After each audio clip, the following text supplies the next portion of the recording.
सूर्यकोटि समप्रभ निर्विघ्नं कुरु मे देव सर्वकार्येषु सर्वदा। हरि जय जय राम राम कृष्ण हरि, हरि जय जय राम राम कृष्ण हरि, हरि जय जय राम राम कृष्ण हरि, हरि जय जय राम राम कृष्ण हरि, हरि जय राम कृष्ण हरि, हरि जय राम कृष्ण हरि, हरि जय राम कृष्ण हरि, हरि जय राम कृष्ण हरि, जय राम कृष्ण हरि, जय जय राम कृष्ण हरि, जय राम कृष्ण हरि, जय जय राम कृष्ण हरि, हरि जय राम राम कृष्ण हरि, हरि जय राम राम कृष्ण हरि, हरि जय राम राम कृष्ण हरि, हरि जय राम राम कृष्ण हरि, राम कृष्ण हरि, राम कृष्ण हरि।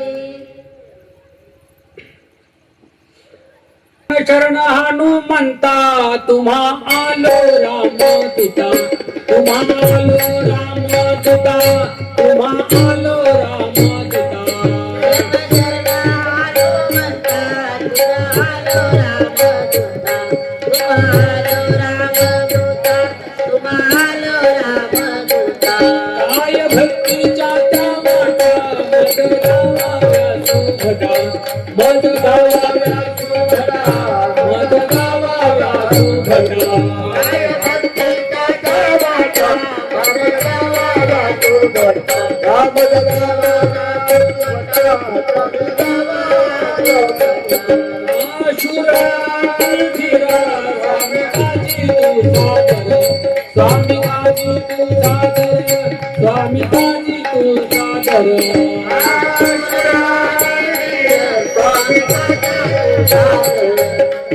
काजी तू सादर, स्वामी काजी तू सादर, तुका म्हणे रुद्रा अंजनीची कुमरा, अंजनीची कुमरा, अंजनीची कुमरा, तुका म्हणे रुद्रा अंजनीची कुमरा, अंजनीची कुमरा, अंजनीचा कुमरा, काय भक्तीच्या वाटा मद गावाव्या सुभटा, मद गावाव्या सुभटा, मद गावाव्या सुभटा, काय भक्तीच्या वाटा मद गावाव्या सुभटा,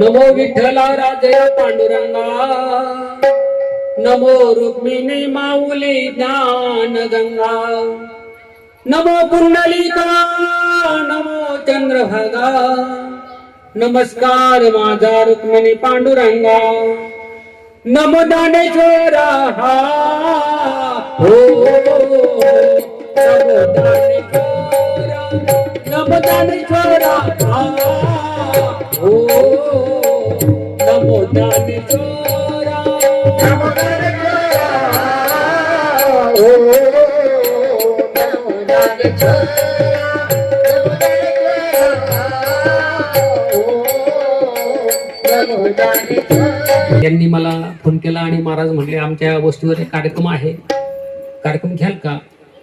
तर मी पहिला हरिभक्तपर्यंत धोंडेवा महाराजांना फोन केला, म्हटलं त्यांची तारीख मोकळी असली तर मी मोकळा. संगीत विशारद आहे, आमचे मेवणे आहेत, ती मिसेस आहे. त्याचप्रमाणे या कार्यक्रमाच्या निमित्तानं आदरणीय परमपूज्य आमचे एकदम गुरुस्थानी असणारे हरिभक्तपरायण बापूसाहेब लोखंडे यांचं खऱ्या अर्थानं बरेच दिवसांनी दर्शन झालं आणि वय 90 वर्ष असून सुद्धा बापूंना म्हणलं वय किती आता, म्हणली आता 90 पूर्ण होईल. खऱ्या अर्थानं ही ताकद परमार्थाची बरं का.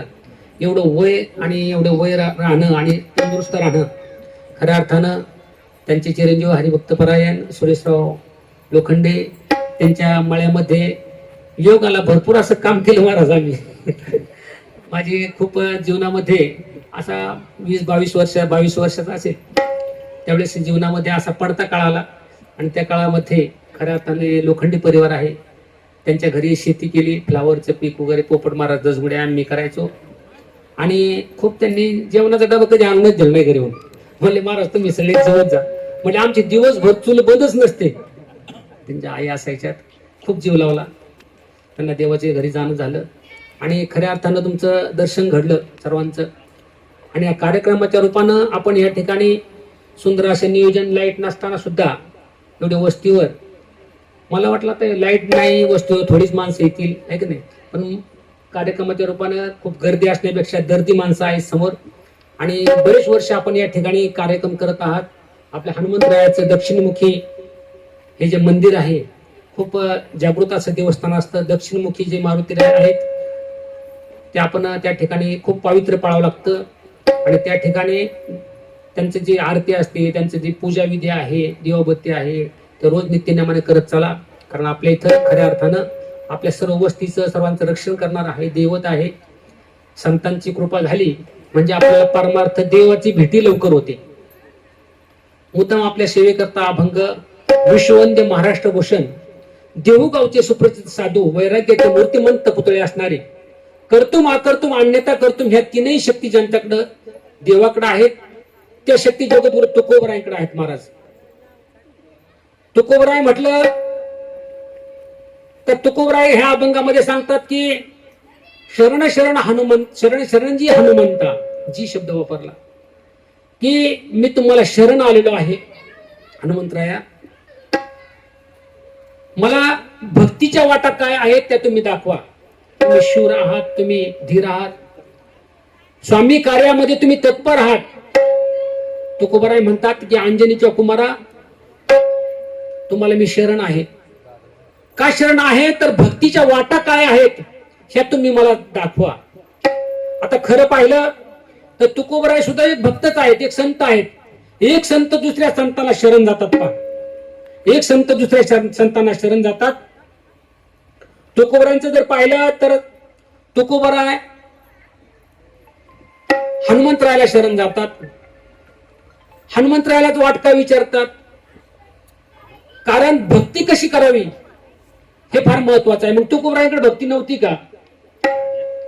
तुकोबरायांकडे भक्ती होती, ज्ञान होतं, वैराग्य होतं महाराज.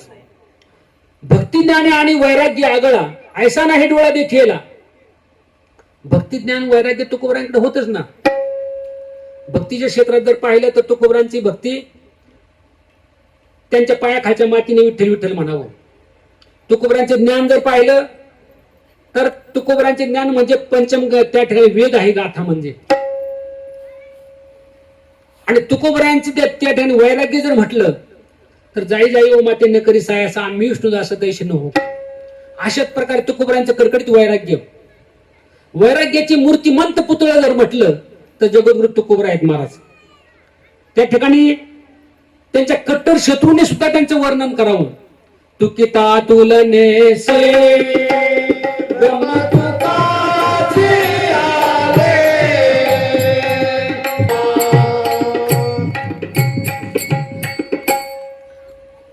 तुकोबरायांचं वर्णन करा. तुकिता तुलनेशी ब्रह्म तुकाशी आल्या असं म्हटलेले पहा.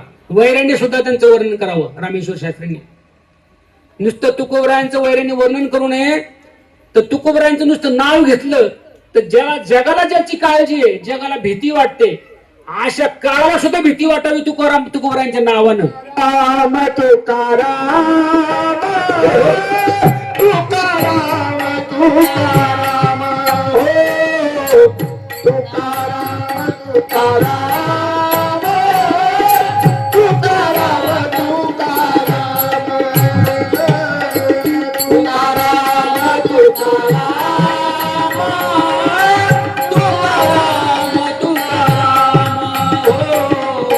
तुकाराम तुकाराम तुकाराम तुकाराम तुकाराम नाम घेता कापेयम नाम घेता कापेयम नाम घेता कापेयम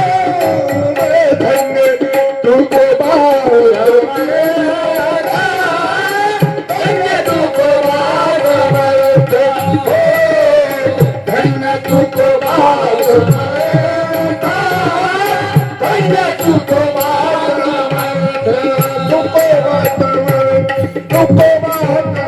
वाह, क्या बात आहे महाराज. सुंदर प्रमाण महाराजांनी दिलं. ते तुकाराम तुकाराम नाव घेता कापेयम. नुसतं तुकोबरायांचं नाव जर घेतलं तरी यामाने कापावं, थरथर कापावं. आणि असे भक्तीच्या पराकुटीला भक्तीच्या उच्च स्थानावर असणारे तुकोबराय शरणागती पत्करतात महाराज. काय शरणागती पत्करतात? कारण ते तुकोबराय लहान नाहीत महाराज, तुकोबराय महान आहेत. तरी परंतु ते लहानपण स्वीकारतात. का स्वीकारतात? कारण लहानपणामध्येच खऱ्या अर्थाने सुख आहे महाराज. तुम्ही जेवढं मोठं व्हाल ना तेवढं सुख तुम्हाला कमी भेटेल महाराज. खूप कडक कपडे स्टारची गाडी घालून गेले ना एखाद्या लग्नाला, तुम्ही पंक्तीला नाही जेवणार. नाही आम्ही नंतर जेवू, जेवणारच नाही तुम्ही. प्रत्येक अनेक लग्न कराल परंतु जेवण मात्र घरी जावं लागतंय. आणि एकदम सिंपल राहिलं, साधं राहिलं, पुढं पंक्तीला बसलं. महाराजांनी मला विचारलं, म्हणले महाराज तुम्ही काय जेवाल, काय खाल, काय खाता तुम्ही, तुमच्याकरता काय ज्वारीची भाकरी, बाजरीची भाकरी का चपाती करायची. म्हटलं काय नाही महाराज, तुम्ही जे खाणार तेच मी खाणार. ठीक आहे, असं काय नसतं महाराज. लहानपण जर स्वीकारलं ना तर लहानपण स्वीकारलं तरच मोठे पण मिळत असतं, लहानपण मिळत असतं. म्हणून तुकोरांना माहिती होतं की लहानपण ते का देवा तुकोरांनी म्हणावं. लहानपण ते लहानपण देवा देवा लहानपण देगा देवा लहानपण देगा देवा लहानपण देगा देवा साखरी कारवा साखरी कारवा लहानपण देगा देवा देवा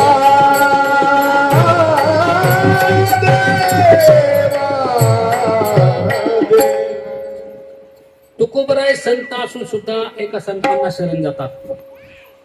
कारण जगामध्ये जर आपण पाहिले ना, काही माणसं उपकारावर उपकार करणारा एक वर्ग आहे महाराज. दुसरा वर्ग आहे उपकारावर अपकार करणारा एक वर्ग आहे. तिसरा वर्ग आहे अपकारावर अपकार करणारा. आणि चौथा वर्ग आहे अपकारावर सुद्धा उपकार करणारा वर्ग. पहिला वर्ग आपण थोडक्यात पाहू, उपकारावर उपकार करणारा. एखाद्याने जर आपल्याला त्या ठिकाणी 100 रुपये दिले असतील आपल्या अडचणीच्या काळामध्ये, तर आपण त्याची परतफेड 100 रुपये 50 रुपये त्याला काय त्याच्या अडचणीच्या काळामध्ये त्याला मदत करून आपण त्याची परतफेड करू शकतो. म्हणजे उपकारावर उपकार. एखाद्याने आपल्या जीवनामध्ये उपकार केलाय त्याची फेड उपकारानेच करायची असते. अशी समाजात माणसं असतात. काही माणसं अशी असतात ज्यांनी उपकार केला ना आपल्यावर पण तिच्यावर अपकार करायला निघतात. एक बेडूक होतं. बेडूक विंचू पाण्यामध्ये बुडत होता. बुडत असताना ते बेडकुळीला दया आली. ते विंचू म्हणू लागला, बेडकुळी दाई मला नेणं पलीकडं, मी बुडतोय आता पाण्यामध्ये. बेडकुळी म्हणले ठीक आहे बाबा, चावू नको मला, नाही का, तुझा धर्म काय, डंक मारणं, चावणं. बेडूक म्हणले मला चावू नको फक्त. नाही रे बाबा असं कसं करेल. नाही विंचू म्हणला मी असं कसं करेल. त्याला हात लावून बघा तुम्ही, गार गार लागतं महाराज एकदम. बेडकुळीने त्याला पाठीवर घेतलं आणि पाण्यात पोत पोत पोत बेडूक निघलं. आणि कडेला आल्यानंतर विंचूला वाटलं आता टप्प्यात आलो आपण, आता आपला प्रसाद थोडासा दिलाच पाहिजे. उतरता उतरता त्याने नांगी मारली महाराज बेडकुळीला. ती बेडकुळी अशी उलटी पालटी होऊन उड्या मारून त्या ठिकाणी तडफड तडफड करू लागली. अरे म्हणले मी तुला पलीकडे आणलं, तुला पाण्यातून वाचवलं आणि तू खुशाल मला चावलास. तडफडून ती बेडूक मेलं महाराज. मग तिने उपकार केला पण उपकारावर सुद्धा उपकाराची फेड अपकाराने करतात काही लोक.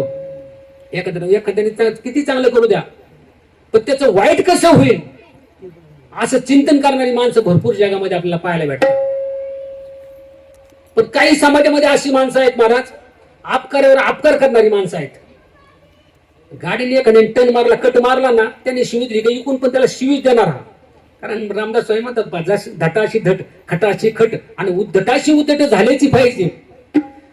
जसेच तसे असं उत्तर देणारी माणसं काय भेटतात. म्हणजे जसं त्याने आपल्या समोरच्याने आपल्याला रिॲक्ट करताना बोंबॅक म्हणतात त्याला, किती जोरात चेंडू मारा आपण भिंतीवर तो पुन्हा तेवढ्या स्पीडने येणार. तसं आपकारावर आपकार करणारा वर्ग आहे, परंतु आपकारावर सुद्धा उपकार करणारा वर्ग तो म्हणजे संतांचा वर्ग आहे महाराज.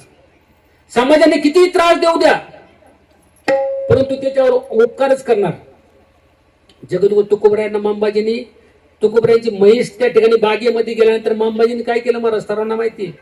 मांबाजींनी काठीने मारलं, म्हणजे अंगाची कपडे फाटेपर्यंत तुकोबरायांना मारलं. तुकोबराय रक्तबंबाळ झाले आणि संध्याकाळ झाली आणि तुकोबराय कीर्तनाला मंदिरात उभे राहिले. अंग थनकत होतं, अंगातून रक्त चाललं होतं, पण तुकोबरायला दररोजचा नित्यनेम. तुकोबराय विठ्ठल मंदिरामध्ये कीर्तन करू लागले. त्या ठिकाणी पाहिलं तर मंबाजी बुवा दिसत नाहीत. लोकांना विचारलं मंबाजी दिसत नाही, म्हणजे आज आलेच नाही ते. मग तुकोबराय म्हणले तुम्ही भजन चालू द्या, मी मंबाजीला घेऊन येतो. तुकोबराय मंबाजीच्या घरी गेले आणि तुकोबरायांनी मंबाजींना दार वाजवलं. मंबाजी दारू उघडा, बो दारू उघडा. आवाज ओळखीचा वाटला. म्हणजे सकाळी त्याला कितीतरी मारलं, म्हणजे अंगातून कपडे फाटेपर्यंत मारलं. तुकोबरायच वाटतोय. दरवाजा उघडला. तुम्ही कीर्तनाला आले नाहीत, चला कीर्तनाला. काय माणूस आहे. तुकोबरायांनी त्यांचे चरण धरलं. म्हणले मला तुम्ही मारलं, त्याला जी वाटी घेऊन बरोबर आले होते. म्हणले तुम्ही मला मारलं त्याच्यामुळे तुमचे हात दुखत असतील ना. तुकोबरायांनी तेल आणि हात चोळू लागले, पाय चोळू लागले मंबाजीचे. मंबाजी बाच्या डोळ्यातून धारा लागल्या महाराज, धारा. अरे सकाळी मी ज्या माणसाला काही चूक नसताना किरकोळ गोष्टीवरून मी इतकं मारलं त्यांना, आणि आता मला तेलाने मालिश करून मला म्हणतात कीर्तनाला चला. तुकोबरायांचे पाय धरलं. म्हणले असं काय तुकोबराय, तुम्ही किती मोठे आहात. तुकोबरायांनी म्हणजे आपकारावर सुद्धा उपकार करावा. आणि ज्या संत ज्ञानेश्वर माऊलींना आळंदीमध्ये मधुकरी मागू दे नाही महाराज.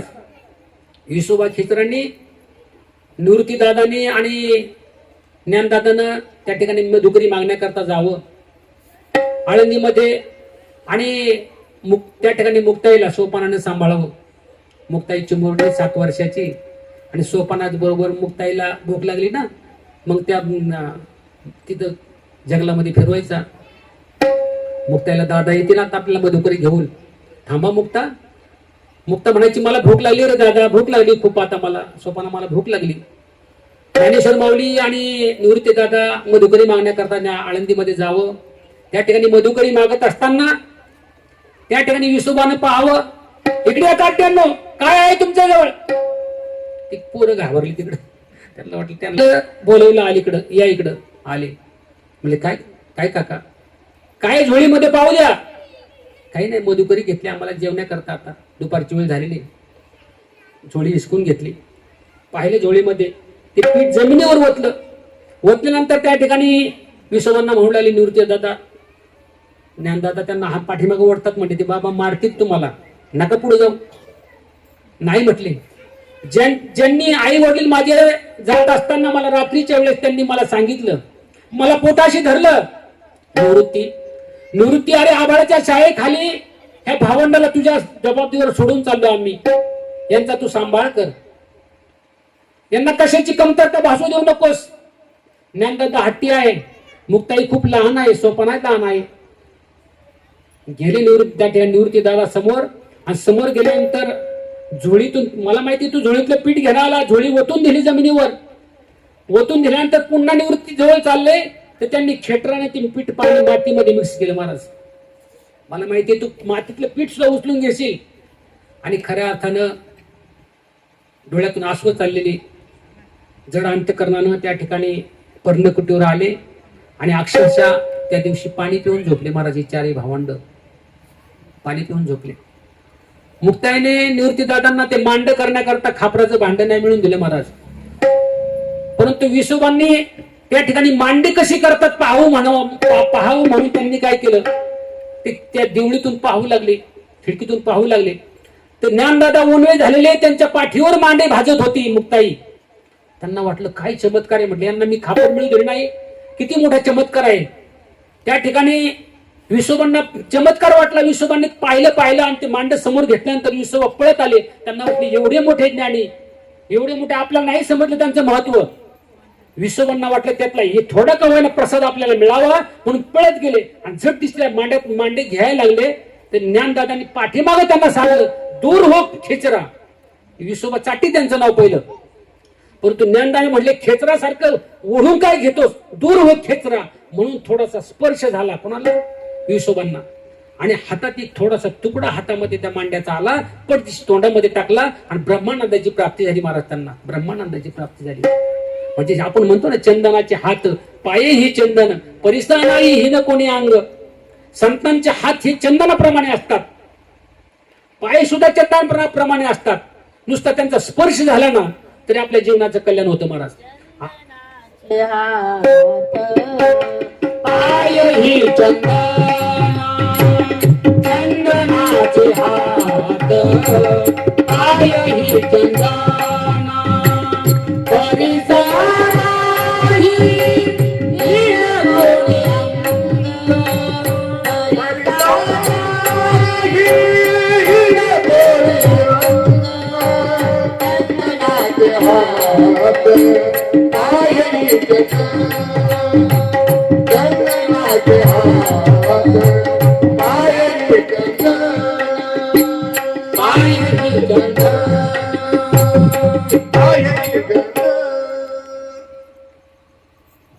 अशा प्रकारे संत असतात महाराज. आपकऱ्यावर सुद्धा उपकार करतात.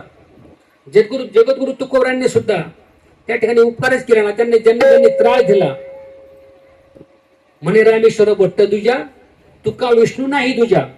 रामेश्वर भट्टांनी त्यांना गाथा पाण्यामध्ये बुडवायला लावला. नको न गाढवावरून झिंड काढावी तुकोबरायांची. किती त्रास तुकोबरायांनी दिला, पण तुकोबरायचं नाव घेतलं की रामेश्वर शास्त्रीचं आपण नाव घेतोच की नाही. मग त्यांचा सुद्धा उद्धार केला महाराज. म्हणजे अपकारावर सुद्धा उपकार करतात. जगद्गुरु तुकोबराय जर म्हटलं तर त्या ठिकाणी तुका विष्णू नाही दुजा.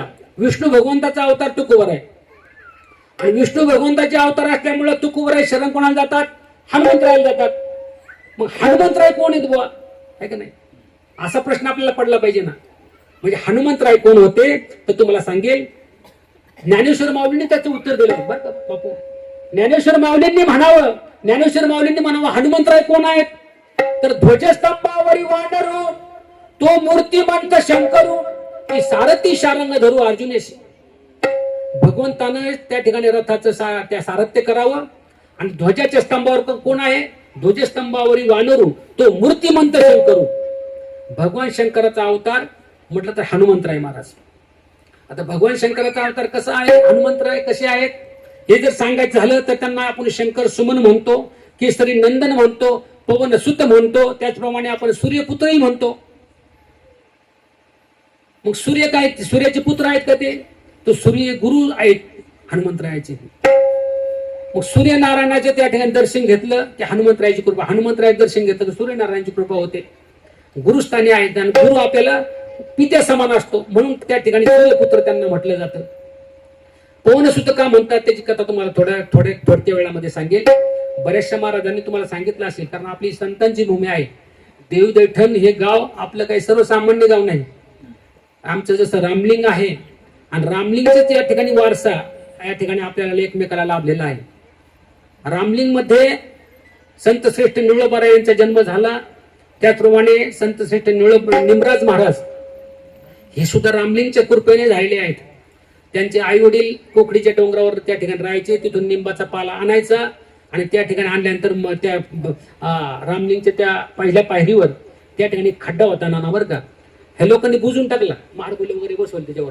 मला काही सुधारणा केलं नाही, करा सुधारणा तुम्ही, परंतु जो इतिहास येतो तो मी घालू नका. इतिहास त्यांनी तिथं संपवला. ते मार्बल बसवलं, त्या ठिकाणी जो खड्डा होता, निमराज महाराजांचे आई वडील त्या ठिकाणी ते लिंबाचा पाला त्या ठिकाणी वाटायचे. वाटून वाटून त्या पायरीला खड्डा पडला होता. 12 वर्ष लिंबाचा पाला वाटायचा, कोकडीच्या त्या रत्नेश्वराचा आणायचा आणि ती वाटल्यानंतर एक गोळा रामलिंगला ठेवायचा आणि एक दोघांनी खायचा. अशा प्रकारे त्यांनी कठोर अशी तपश्चर्या केली आणि त्यांच्या पोटी निमराज महाराजांचा जन्म झाला. निमराज महाराजांचं तुम्हाला सांगणं माझ्यासारख्याने म्हणजे सूर्यापुढे पंक्ती लावल्यासारखं होईल. तुम्हाला सर्वांना इतिहास माहिती आहे. निमराज महाराजांच्या प्रत्यक्ष खांद्यावर भगवंताने त्या ठिकाणी राहावं, उभं राहावं. आजही आपल्या पंढरपूरच्या दिंडीचा, सर्व दिंड्यांचा मान जो आहे दहीहंडीचा, तो आपल्या दैवठ्यांच्या दिंडीचा आहे महाराज, निमराज महाराजांचा आहे. म्हणजे इतकं परम भाग्य आहे आपलं. काय सांगत होतो मी तुम्हाला की सूर्यपुत्र, पवनपुत्र, हनुमंतरायाचा अवतार कसा आहे तर अंजनी माताला पुत्र नव्हता. अंजनी माता त्या ठिकाणी अंजनी माताने कठोर अशी तपश्चर्या केली. अंजनी माता तपश्चर्या करू लागली. बरं अंजनी माता कोण आहे नेमकं? हनुमंतराय झाले आता शंकराचे अवतार, पण अंजनी माता कोण आहे तर अंजनी माता आहेत ना त्या ब्रह्मदेवाची कन्या अहिल्या. ब्रह्मदेवाची मुलगी अहिल्या आणि ब्रह्मदेवाचे जावई कोण? गौतम ऋषी. तर गौतम ऋषी यांच्यापासून त्यांना 3 आपत्ती झाली महाराज. 3 आपत्ती कोणती? एक चिरकाली, एक शतानंद आणि मुलगी झाली त्या ठिकाणी हनुमंतरायाची आई कोणती? अंजनी माता. अशी 3 आपत्ती झाली. आणि 3 आपत्ती अंजनी माताने काय केलं? ऋषमुख पर्वतावर आपल्याला पुत्र होण्यासाठी अंजनी माताने घोर अशी तपश्चर्या चालू केली. ओम नमः शिवाय, ओम नमः शिवाय, ओम नमः शिवाय, ओम नमः शिवाय, ओम नमः शिवाय. अशा प्रकारे अंजनी माताने भगवान शंकराचं सतत नामस्मरण चालू केलं. भगवान शंकर प्रसन्न झाले अंजनी मातेला. अंजनी मातेला म्हणाले, अंजनी मी तुम्हाला प्रसन्न झालो आहे, काय मागायची ते मागा. अंजनी माता म्हणाल्या, मी कशा करता तपश्चर्या करते तर माझ्या पोटी पुत्र यावा आणि असा पुत्र यावा की तो सर्वसामान्य पुत्र असावा. कसा पुत्र असावा? एरी माने माझा ऐसा व्हावा पुत्र, ज्ञानी भक्त पवित्र उत्तम गुणी. एरी माने माझा ऐसा व्हावा पुत्र, ज्ञानी भक्त पवित्र उत्तम गुणी.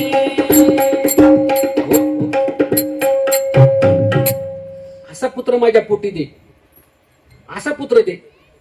कारण आपण सुद्धा आपल्या पोटी चांगली मुलं जन्माला यावी याच्याकरता आपण सुद्धा देवाला मागितलं पाहिजे महाराज. कारण सुशील मातृपुण्येनं पितृपुण्येनं चतुरता, दातृत्व वंश पुण्येनं स्वपुण्येनं सौभाग्यता सांगितलेलं आहे. कारण सुशील मुलं ही आईच्या पुण्याने जन्माला येतात बरं का. मातांची कुस जर पवित्र असतील आणि बाप जर चारित्र्य संपन्न असेल तर हनुमंतरायासारखी मुलं जन्माला येतात, छत्रपती शिवाजी महाराजांसारखी मुलं जन्माला येतात. त्या ठिकाणी दातृत्वाच्या क्षेत्रामध्ये हरिश्चंद्र राजासारखी मुलं जन्माला येतात. कारण आईची कुस पवित्र लागते महाराज. सुशील मातृपुण्यानं पितृपुण्यानं चतुरता, पितेच्या पुण्याने चतुर मुलं जन्माला येतात. एखादा मूर्ख मुलगा असेल ना तर त्या ठिकाणी समजायचं बापाचं पाप येते. आणि त्या ठिकाणी उन्मत्त मुलं, त्याच्या या श्लोकाच्या उलट एक श्लोक आहे महाराज. उन्मत्त मातृदोषेनं, पितृदोषेनं मूर्खता, पितेच्या दोषामुळे मूर्ख मुलं जन्माला येतात. आणि कृपण वंश दोषेनं स्वहस्तीने दरिद्रता असं सांगितलेलं आहे महाराज. कारण स्वतःच्या हाताने दरिद्रपणा येत असतो महाराज. आपण आपल्या आई वडिलांना म्हणतो तुम्ही आमच्याकरता काय कमवलं, तुम्ही आमच्याकरता काय कमवून ठेवलं. आणि स्वतःच्या हातामध्ये काही मनगटात बळ आहेच की नाही, स्वतःची हिंमत काय आहेच की नाही. मग स्वहस्तेने दश भाग्यता सांगितले. स्वतःच्या हातामध्ये भाग्यवान आणि स्वतःच्या हाताने दरिद्रीपणा हे स्वतःच्या हातामध्ये आहे. आणि दातृत्ववान हा गुण आहे ना. आता तुम्ही हनुमान या ठिकाणी मंदिराच्या ठिकाणी आपण अन्नदान करता, दातृत्ववान माणसाने या ठिकाणी अन्नदान केलेलं असेल. दातृत्व हा गुण आपल्या वंश परंपराने येत असतो. एखादा 1 रुपया कुठे दान देत नसेल ना तर समजायचं वंश त्यांचा चिकट होता. कावळा सुद्धा उष्टी हाताने कधी हाणला नाही, कावळा सुद्धा नसता कधी. काही माणसं एवढे कंजूस असतात महाराज. आता मला सांगायचं नव्हतं पण सांगतो, किती कंजूस असतात महाराज, किती कंजूस असतात. एक मनुष्य एवढा कंजूस नाना, आणि ते लग्नच करी नाही एकटी. म्हटलं लग्न केलं आणि बायको जर उधळपट्टी निघाली आणि तिने जर परत म्हणजे नासावं तर काय करावं. नाना माझी इतकी तारमळा असायची बरं का. आम्ही दोघं जर शिरलो आलो ना, मी म्हणलं काहीतरी नाश्ता करायचे का. नाही नाही आपण असं करू, चहा पिऊ. मग चहा तरी 2 तरी कशाला घ्यायचं, मग एकच पिऊ ना, अर्धाच पिऊ. खरी का खोटं सांगितलं विचारा.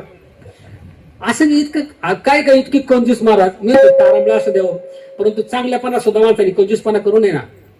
ते लग्न केलं आणि लग्न केल्यानंतर काय झालं माहिती का, ते कोणाला दान धर्म करीत नव्हता. त्याच्या घरी त्यांनी वडिलांचं वर्ष श्राद्ध होतं. आता वर्ष श्राद्ध म्हणलं त्याला आलं का नाही जेवण घालण्याची वेळ. 200-250 माणसाचं जेवण केलं त्यांनी. जेवण केल्यावर गावकऱ्यांना वाटलं बरं झालं आपल्या तडाख्यात सापडला. आतापर्यंत आपल्या तडाख्यात सापडलंच नव्हतं, पण आता बरं सापडलं. सगळे लोक जेवायला बसले. म्हणजे आपलं रोज हा खात होता, आज याच खायचं आपल्याला.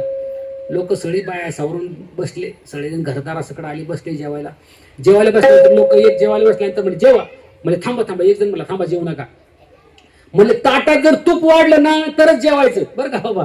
ताटात तूप वाढलं ना, आम्हाला गावरान तूप तरच आम्ही जेवणार नाही, आम्ही जेवणार नाही. तुझं बापराव देऊ कोशी म्हटलं, आता वर्ष श्राद्ध आहे ना, आम्ही जेवतच नाही म्हटले. अरे म्हणलं यांना मनातले मनात म्हटलं यांना फुकटचं खायचं तर खायचं, वरून तुप मागतात परत. नाही म्हणले आम्ही जेवणार नाही. गेलं घरात. बायको म्हणते काय झालं, म्हणजे लोक जेवणात ना, म्हटले का बरं, म्हणजे ते तूप मागायला लागलेत, म्हटले तूप द्या त्याशिवाय आम्ही जेवणारच नाही. अरे यांच्या बापान ठेवलं का म्हणलं तूप, आता कसं तूप वाढायचं म्हणलं एवढ्या माणसाला तूप. नवरा बायको म्हणले आपल्या घरात आहे ना थोडं तूप, म्हणलं आहे थोडं तूप. म्हणलं किती आणा बरं. त्याने अर्धी वाटी होती, ती बरणीतलं ओतून काढलं, ती अर्धी वाटी भरली, एवढी वाटी होती, अर्धी वाटी. बायको म्हणले मी चिकाटे, म्हणले तुमचीच बायको, काळजी करू नका, अख्ख्या पंक्तीला तूप वाढून होते, लोक जेवतात का नाही पहा.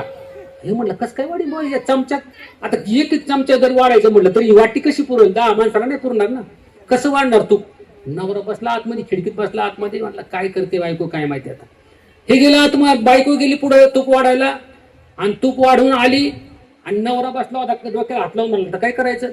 बायको म्हणे धरा तूप तुमचं उरलेलं तूप. म्हणलं अर्ध्या वाटीतलं उरून आणलं म्हणले मी. लोक म्हणले जेवायला, म्हणले बसली जेवायला, बघा खिडकीतून पाहिलं तर खरोखर लोक सगळी जेवायला बसली होती. अरे म्हणले तुपाचा आग्रह केला आणि लोक ते जेवायला बसले, आणि अर्ध्या वाटीतून उरून आणलं तूप. बायकोला म्हणला तू चमचा कोणता वापरला असा, कारण चमचा कसा असतो माहितीये का, चमचा त्याची संगत लवकर करू नये महाराज, कारण चमचा त्या भांड्यालाच मोकळं करतो. मग चमचा कोणता वापरला बायकोला विचारलं तर बायको म्हणली चमचा आहे ना, चमचा नाही वापरला म्हणली मी, चमचा वापरला येडी काय म्हणली मी दाभण घेतला, दाभण, आणि ते दाभण बुडवायची आणि टिपका टाकायची, दाभण बुडवायची टिपका टाकायची. दाभणाचा टिपका किती पडणार आहे, अख्ख्या पंक्तीला पोहोचलं मिळन तूप तुम्हाला. मग जेवा, आता सगळे जेवायला बसले. बायकोला राग बायको बाई सापडी म्हटला तुझं तोंड हाणायला पाहिजे म्हटला, तुला समजतं का काय म्हटला, आकलीचा भाग आहे का काय. का बरं म्हटली मी आता तूप वाढले, एवढं लोक जेवायला बसली, तूप उरून आणलं परत पाठीमाग, आकलीचा भाग नाही म्हणजे तुला कळत नाही, मूर्ख आहे तू, तूप वाढायची अक्कल आहे का तुला. दाबणाने तूप वाढलं तू एवढं मोठं, असा नाश धूस केल्यानंतर आपल्याला जमीन राहील का, अशाने वावरही खावं लागतील. म्हणले तूप वाढायला, म्हणले आता दाबण्यापेक्षा दुसरी वस्तू कोणती. अरे घरात सुई नव्हती का, सुईने वाढायचं. कोणी हातच जोडलं, म्हणजे खरंच ना मला आठवलंच नाही, म्हणलं सुईने वाढलं असतं अजून उरलं असतं. म्हणजे एवढी कंजूस महाराज. कशा करता सांगत होते मी की त्या ठिकाणी मुलं मागायची ना आपल्याला, कशी मागायची, महिलांच्या हातामध्ये आहे. सुशील मातृपुण्यानं, पितृपुण्यानं होता, आणि दातृत्व वंश पुण्यानं, दातृत्व हा गुण वंशाच्या परंपरेने येतो त्याकरता सांगितलं होतं. दानशूर असावा, पण आपल्या वंश परंपरा दानशूर असेल तर आपले मुलं सुद्धा दानशूर निघतात, अशी मुले महाराज. म्हणून आपल्या पोटी पुत्र जन्माला चांगला यावा याच्याकरता अंजनी मातानं घोर अशी तपश्चर्या केली, आणि घोर तपश्चर्या केल्यानंतर भगवान शंकर प्रसन्न झाले. अंजनी माता म्हटली मला द्यायचाच ना पुत्र, असा पुत्र दे, ज्ञानी भक्त पवित्र आणि उत्तम आणि गुणी असे 5 लक्षणाने युक्त असणारा पुत्र मला पोटी दे, द्यायचा असेल तर, नाही ती येडे जन्माला देऊच नको माझ्या पोटी. भगवान शंकर म्हणले, विचार करू लागले, ज्ञानी भक्त पवित्र उत्तम आणि गुणी असा पुत्र जर द्यायचा असला तर अशा जगामध्ये एकही पुत्र तुला द्यायला माझ्याकडे नाही. हे गुण फक्त माझ्याकडेच आहेत. कोणाकडे, भगवान शंकराला ते गुण होते, बाकी दुसऱ्याकडे कोणाकच नाही. आणि भगवान शंकर म्हणले तथास्तु. तथास्तु म्हटल्यानंतर अंजनी माताला सांगितलं, आता मला सांगा हनुमंतरायाकडे किती गुण होते, किती गुण होते तुम्हाला सांगितलं नाही, किती गुण होते. हा हनुमंतरायाकडे गुण फक्त 1 आहे महाराज. किती गुण आहे, 1. भगवान कृष्णाकडे 6 गुण आहेत. किती, 6. ऐका यशस्वी औदार्य ज्ञान वैराग्य ऐश्वर्य हे 6 गुणवर्य वसती जेत मनोनितो भगवंतु. ऐका यशस्वी औदार्य ज्ञान वैराग्य ऐश्वर्य हे भगवान श्रीकृष्णाकडे गुण आहेत. मग त्या ठिकाणी प्रत्येक गुण भगवान श्रीकृष्णांनी काय केलं, प्रत्येक गुण आपल्या भक्तांना देऊन टाकला. यशे ठरविला मारुती बिभीषण केला लंकापती. हे 6 गुण काय केलं भगवंतानं आपापल्या भक्तांना देऊन टाकलं. ब्रह्मदेवाला ज्ञान दिलं, अर्जुनाला त्या ठिकाणी राज्य देऊन टाकलं, म्हणजे प्रत्येक गुण आहे ना भगवान. अर्जुन आता मारुतीला कोणता गुण दिला? यश हा गुण दिला. आणि मारुतीला लक्षणे किती आहेत? 5 लक्षणं आहेत महाराज, 5 लक्षणं. कंत, ज्ञानी, भक्त, पवित्र, उत्तम आणि गुणी, अशा प्रकारे 5 लक्षणं भगवान शंकरांनी मारुतीला दिलेली. म्हणजे मारुतीला दिली म्हणजे भगवान शंकर महारुद्र, एकादश रुद्र म्हणजे शंकर भगवंताचाच अवतार मारुतीला आहेत ना. अंजनी माताला म्हटले तुला पुत्र हा द्यायचा आहे मला, परंतु मलाच तुझ्या पोटी जन्माला यावं लागेल. हे गुण माझ्यात नाही, पण तुला प्रसन्न झालोय, तुला वरदान दिले, त्याचा अर्थ असा आहे की मला तुझ्या पोटी जन्म घ्यावा लागेल. मग अंजनी मातेला सांगितलं की तू या ऋषमुख पर्वतावर या ठिकाणी तपश्चर्या करत बस. तपश्चर्या करत असताना हाताच्या वंजळीमध्ये तुला प्रसाद येईल, तो प्रसाद तू भक्षण कर. आणि प्रसाद भक्षण केल्यानंतर तुला हनुमंतराय जन्माला येतील तुझ्या पोटी. मग त्या ठिकाणी अंजनी माता त्या ठिकाणी तपश्चर्या करत बसली. तपश्चर्या करत असताना त्या ठिकाणी दशरथ राजाने काय केलं? त्या ठिकाणी कोणता यज्ञ केला? पुत्रकामेष्टी यज्ञ केला.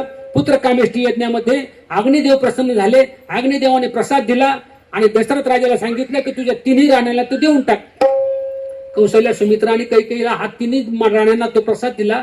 तो प्रसाद हातामध्ये घेतल्यानंतर त्या ठिकाणी तो प्रसाद घेतल्यानंतर तो प्रसाद घारीने पळवला महाराज कैकेयीच्या हातातला. 3 खायचा होता, परंतु एकीच्या हातातला पळवला, कैकेयीच्या हातातला. ती कोण होती? घार. पिंड घारीने झडपिला. पिंड घारीने झडपिला. पिंड घारीने झडपिला. पिंड घारीने झडपिला. झडपिला. पिंड घारीने झडपिला. हो पिंड घारीने झडपिला.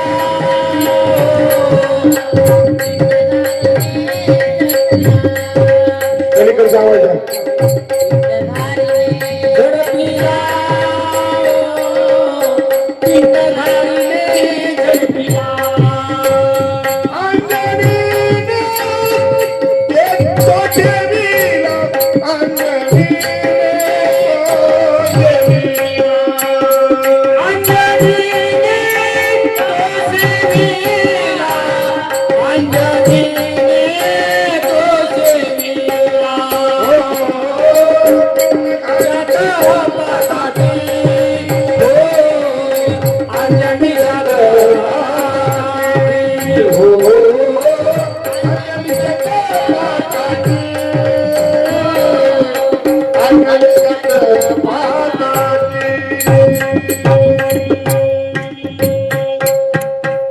चैत्र शुद्ध पौर्णिमेसी, चैत्र शुद्ध पौर्णिमेसी अंजनीच्या तपासाठी, हो अंजनीच्या तपासाठी पिंड घारीने झडपिला. पिंड घारीने कोणत्या झडपला? तर सुरवसा नावाची एक अप्सरा होती. ती त्या ठिकाणी स्वर्गलोकामध्ये होती आणि ती मदिरा पिऊन नाचू लागली. दारू पिलेली कशी नाचतात ना वाकडी तिकडी. कारण वरातीमध्ये पाहायचं असेल तर मग दारू पिलेली तुम्हाला नाचलेली कशी पाहायची असतात तर ती काही सांगायची गोष्ट नाही. कशी नाचतात तर अशीच नाचतात. तर सुरवसा नावाची त्या ठिकाणी गंधर्व त्या ठिकाणी नाचणारी होती. ती नाचत असताना तिचा ताल चुकला आणि तिला ब्रह्मदेवाने शाप दिला. शाप दिल्यानंतर तू घार होऊन पृथ्वीवर फिरशील म्हटले. तुला घार व्हावं लागेल. सुरवसा घार झाली आणि घार झाल्यानंतर ती म्हटली मला उशाप द्या ना काहीतरी. चुकलं माझ्याकडून, चुकीला माफी असते ना, मला काहीतरी उशाप द्या. म्हणजे ज्या वेळेस अंजनी माता तपश्चर्या करील तू पिंड त्या चोचीने तू पकडशील आणि अंजनी मातेच्या हातामध्ये ठेवशील त्यावेळेस तुझा त्या ठिकाणी हनुमंतराय जन्माला येतील आणि तुझा अवतार होईल. सुरवसा नावाची त्या ठिकाणी ती अप्सरा होती. मग सुरवसा घार झाली आणि ते घारीला तिला वाटलं बरं झालं आता योगाला घारीने तो पिंड पळवला आणि पिंड घेऊन जात असताना त्या अंजनी माता त्या ठिकाणी ऋषमुख पळवत तपश्चर्या करत भगवान शंकरांनी सांगितलं होतं. वंजळ करून त्या ठिकाणी बसल्या होत्या. तपश्चर्या चालू होती आणि घारीने तो पिंड चालवला असताना वायुदेवाला वाटलं ही पुढं कशाला चालली, हा पिंड तर अंजनी मातेच्या हातामध्ये पडायला पाहिजे ना. मग वायूने झटका दिला. त्या वायूने झटका दिल्याबरोबर चोचीतून तो पिंड निसटला आणि अंजनीच्या हातामध्ये पडला. म्हणून त्यांना काय म्हणतात? पवनपुत्र म्हणतात. ठीक आहे नाही. वायुदेवाचा सुद्धा पुत्र म्हणतात. पवन देवाना त्यांच्या हातामध्ये दिल्यानंतर पवनपुत्र म्हणू लागले. आणि अंजनीने तो प्राशनी केला. अंजनीने प्राशन केल्यानंतर त्यांना हनुमंत नाव पडलं पुढे जाऊन. हनुमंत का म्हणू लागले? हनुमंतरायाच्या वेळेस सूर्योदयाच्या टायमाला चैत्र शुद्ध पौर्णिमेला त्याच्या सूर्योदय झाला आणि सूर्योदयाच्या टायमाला आपण करतो ना हनुमान जन्म. किती जण हनुमान जन्माला उपस्थित होते? हात वर करा बरं एकदा. वाव, तुमच्या सर्वांकरता अभिनंदन. टाळी वाजवा. आपण सूर्योदयाच्या टायमाला हनुमान जन्म केला आहे की नाही? आपण राम जन्म किती वाजता करतो? मध्यान्वाशी दिनकर पळ भरे वय स्थिर आहे की नाही? ठरलेल्या वेळात महाराज. हनुमंत दत्तात्रयाचा जन्म सूर्यास्ताच्या टायमाला आपण करतो. हनुमंतराजा जन्म झाला चैत्र शुद्ध पौर्णिमेला. जो सूर्य उगवला आणि सूर्य उगवल्यानंतर त्या ठिकाणी जन्म झाला हनुमंतरायाचा. हनुमंतराय प्रत्यक्ष भगवान शंकराचा अवतार असल्यामुळं हनुमंतराय लगेच मातेला बोलू लागले, माते माँ मुझे भूक लगी है, माँ मुझे कुछ खाने को दो. अंजनी माता म्हणाली, कुठं फळ असेल तर बघ म्हणले, एखादं पिकलेलं फळ असेल तर खा. हनुमंतराया उठल्यानंतर रांगत रांगत पुढे पाहिलं तर तिकडे त्यांना त्या ठिकाणी सूर्य दिसला. म्हणजे मा वो फल मी ले सकता हूं. अंजनी माता म्हणले घेऊन टाक. आता अंजनी माता म्हणली अंजनी माताला वाटलं सफरचंद तिथं आहे, सफरचंद लाल दिसते, हा सफरचंद घ्यायला गेला असेल. हनुमंतरायाने जे उड्डाण घेतलं महाराज, उड्डाण घेतल्यानंतर हनुमंतराय डायरेक्ट सूर्याकडे गेले महाराज. सूर्याकडे ते लाल बुंद त्यांना फळच वाटलं. हनुमंतराय सूर्याकडे गेले, सूर्यालाच गिळून घेतलं महाराज. हे अंजनीच्या सुता तुला रामाचं वरदान, एक मुखाने बोला बोलते जे हनुमान, एक मुखाने बोला बोलते जे हनुमान, एक मुखाने बोला बोलते जे हनुमान. दिव्य तुझी राम भक्ती भव्य तुझी काय, बालपणी गेला तो सूर्याला घरा, सूर्याला घरा. आदरली धरणी धरले आसमान, एक मुखाने बोला बोलते हनुमान, एक मुखाने बोला बोलते हनुमान, एक मुखाने बोला बोलते हनुमान. बोला पवनपुत्र हनुमान की जय, पवनपुत्र हनुमान की. हनुमंतरायाने सूर्याला गिळून घेतलं महाराज. सर्वत्र अंधार झाला. देव घाबरले. देवांना वाटलं आता हनुमंत कोणी गिळला सूर्य, म्हणून देव घाबरले. इंद्राला म्हणू लागले. इंद्र त्या ठिकाणी आला. इंद्राला वाटलं हा सूर्य गिळला. इंद्राने वज्र घेतलं आणि फेकून मारलं महाराज. फेकून मारल्याबरोबर ते हनुमंताच्या कुठं बसलं? हनुवटीवर बसलं. हनुवटीवर बसल्यानंतर हनुमंतराचं तोंड कसं माहिती ना तुम्हाला सर्वांना. मग ते हनुमंताच्या तोंडावर बसलं. आपण ना म्हणतो का बुक्कीतच तुला मारती सारखं तरी पुढे शब्द काय वापरते सांगते नाही महाराज. हनुमंतरायला ते वज्र लागलं होतं म्हणून तसं झालं महाराज तोंडाला, नाही का. इंद्राने वज्र मारलं. हनुमंतराय मूर्छित होऊन पडले आणि हनुमंतरायाची सर्वांनी आराधना केली. हनुमंतरायाने सूर्याला पुन्हा प्रदान केलं. हनुमंतरायाला वर दिले. सर्व देवदेवतांनी वर दिले. अशा प्रकारे हनुमंतराय वर दिल्यानंतर हनुमंतराय त्या ठिकाणी भक्तामध्ये गणले गेले. मग तुकोबरायांनी म्हणावं की मी तुम्हाला शरण आलोय. तुकोबराय म्हणतात मार्ग मला सांगा. हे पहिल्या चरणात शरण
रामभक्त हनुमंताला तुकोबराय शरण जातात. नुसतं शरण नाही, एकदा नाही म्हणत, दोनदा म्हणतात. शरण शरण जी हनुमंता.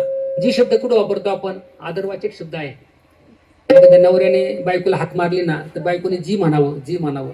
एखादा आपल्यापेक्षा वयाने जास्त असतील, बाबा सांगते असतील तर आपण जी म्हणावं, आदरवाचक शब्द आहे. तसं तुकोबराय हनुमंतरायाला जी शब्द वापरतात. हनुमंतराय म्हणतात, शरण शरण जी हनुमंता, तुम्हा आलो रामदूता, हे राम भक्ता मी तुम्हाला शरण आलो. आता शरण जातात तुकोबराय. शरण कोणी कोणाला जावं महाराज? शरण कोणी कोणाला जावं? शरण जीवाने जीवाला शरण जाऊ नये, जीवाने जडाला शरण जाऊ नये, जीवाने विप्रलंबकाला शरण जाऊ नये, जीवाने जायचं शरण तर संताला शरण जावं किंवा देवाला शरण जावं. जीवाने जीवाला शरण जाऊ नये, कारण पुढचाही जीव आहे आणि हाही जीवच आहे. त्याचाही उद्धार झाला नाही आणि याचाही उद्धार झाला नाही. जीव जीवाला शरण गेला, काय उपयोग आहे महाराज त्याचा? आहे की नाही? काहीच उपयोग होणार नाही. जीवाने जीवाला शरण कधी जाऊ नये महाराज. जीवाने जडाला शरण जाऊ नये. एखादं जड वस्तू आहे, एखाद्याला खूप दुःख झालं, खूप दुःख झालं, दुःख झालं, ती जंगलात गेलं, डोंगरात गेलं आणि एक दगडाला घेतलं, दगडाला कवळी मारली आणि दगडाजवळ रडू लागलं मोठ्या मोठ्याने, दगडाला दुःख सांगू लागलं. आता मला सांगा, ते दगड उठला, याचे डोळे पुसले, पठाडे मला सांगायचे बघा. ऐका, तुम्ही ऐकलेले ना, रामलीला कीर्तन असायचं, लहान असायचो, ते पठाडे मला कीर्तन सांगायचे, मी पटपट पटपट लिहून घ्यायचो. त्यावेळेस काय मोबाईल आणि कशाचा टेप रेकॉर्ड आपल्याकडे, हाताने एवढं लिहून काढताय तेवढं काढायचं लिहून, नाही. काय ती गेली माणसं महाराज. पठाडे महाराज सारखं परत महाराज, वैकुंठवासी पठाडे महाराज, त्यांच्यासारखं महाराज होणारच नाही महाराज. त्यांच्या एका कीर्तनात आहे ना 5 कीर्तन व्हायचे. आज सगळे महाराज लोक त्यांचे टाकडे तुकडे थोडे गोळा करतात सांगतात महाराज. काही पठाडे महाराजांचे विचार तुम्ही आजही कॅसेटला मोबाईलला पहा, पठाडे महाराज, नामदेव महाराज पठाडे, एक एक शब्द तोला मला असायचा. पठाडे महाराज म्हणायचे की जडाने जडाला शरण जाऊ नये. जडाला जर आपण शरण गेलो की काय होतं? जड आपलं दुःख हलकं करू शकत नाही, तर दगड आपलं दुःख हलकं करणार आहे का? नाही करणार. दगडाला शरण जाऊन काय उपयोग आहे? जडाने बद्धाला शरण जाऊ नये. एखादा त्या झाडाला बांधून टाकलाय आणि दुसऱ्या झाडाला, एका चोरट्याने दुसऱ्या झाडाला बांधून टाकलाय.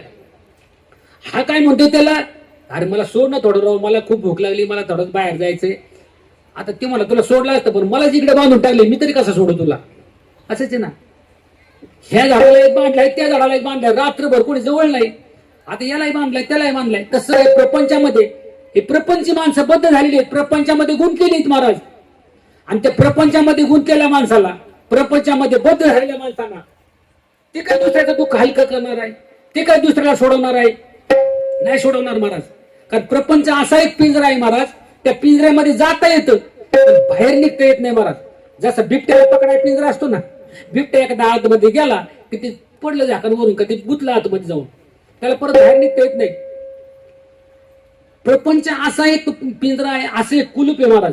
आता कुलपाचे प्रकार, काही कुलप चावी लागतात बा, चावी लावली का ते कुलूप लागतं आणि चावीने उघडावं लागतं. काही कुलप बिगर चावीची लागतात पण उघडायला चावी लागते. काही कुलप ऑटोमॅटिक असतात, दरवाजा लावला का कुलप लागतं, मग पुन्हा चावी लावली का पुन्हा दरवाजा उघडतो. ऑटोमॅटिक असतात काही काही कुलप. तसं आपण जन्माला आलो ना, ऑटोमॅटिक याच्यामध्ये गुंतलेलो आहे. कशामध्ये? ह्या प्रपंचामध्ये आपण ऑटोमॅटिक गुंतलेलो आहे. आपल्याला गुंतवायची गरजच नाही महाराज, फक्त गुंतलो आपण. रामदास स्वामी त्याच्यामधून सुटले महाराज. शुभमंगल सावधान म्हटले, आपल्याला किती बरं सावधान म्हटलं तर आपण सावधानच होत नाही. अरे पुढला सावधान म्हणतोय ना, ब्राह्मण बा म्हणतोय अरे सावधान हो, ह्याला वाटलं कोणाला म्हणतोय काय ना, आपल्याला नसन म्हणत नाही का. गतिरोधक असं तिथं असतं सावधान, पुढे गतिरोधक आहे, सावधान पुढे शाळा आहे, सावधान पुढे वड आहे, असं सावधान प्रत्येक ठिकाणी लिहिलेलं असतं ना. पण आपण सावधान कधी होतो महाराज? होतच नाही सावधान. आपण प्रपंचामध्ये गुंतलो बरं का पोरांनो, गडबड करू नका. त्याच्यामध्ये गुंतलेलो आहोत, त्या प्रपंच या नावाच्या कुलपामध्ये आपण गुंतलेलो आहोत. मग आपल्याला सोडवण्याकरता कोण पाहिजे? तर त्या ठिकाणी जो मुक्त आहे ना, त्याला आपण शरण गेलं पाहिजे. तुकोबराय काय म्हणतात? हनुमंतरायाला म्हणतात मी तुम्हाला शरण आलो. जीवाने जीवाला शरण जाऊ नये, जीवाने विप्रलंबकाला शरण जाऊ नये, एखाद्या फाशव्या माणसाला म्हणजे विप्रलंबकाला शरण जाऊ नये, जीवाने देवाला शरण जाऊ नये, ते संताला शरण जाऊ. तुकोबराय संताला शरण जातात, कारण तुकोबरायला माहितीये हरि प्राप्तीसी उपाय, हरि प्राप्तीसी उपाय, हरि प्राप्तीसी उपाय, हरि प्राप्तीसी उपाय, हरि प्राप्ती उपाय, हरि प्राप्ती उपाय, हरि प्राप्ती उपाय,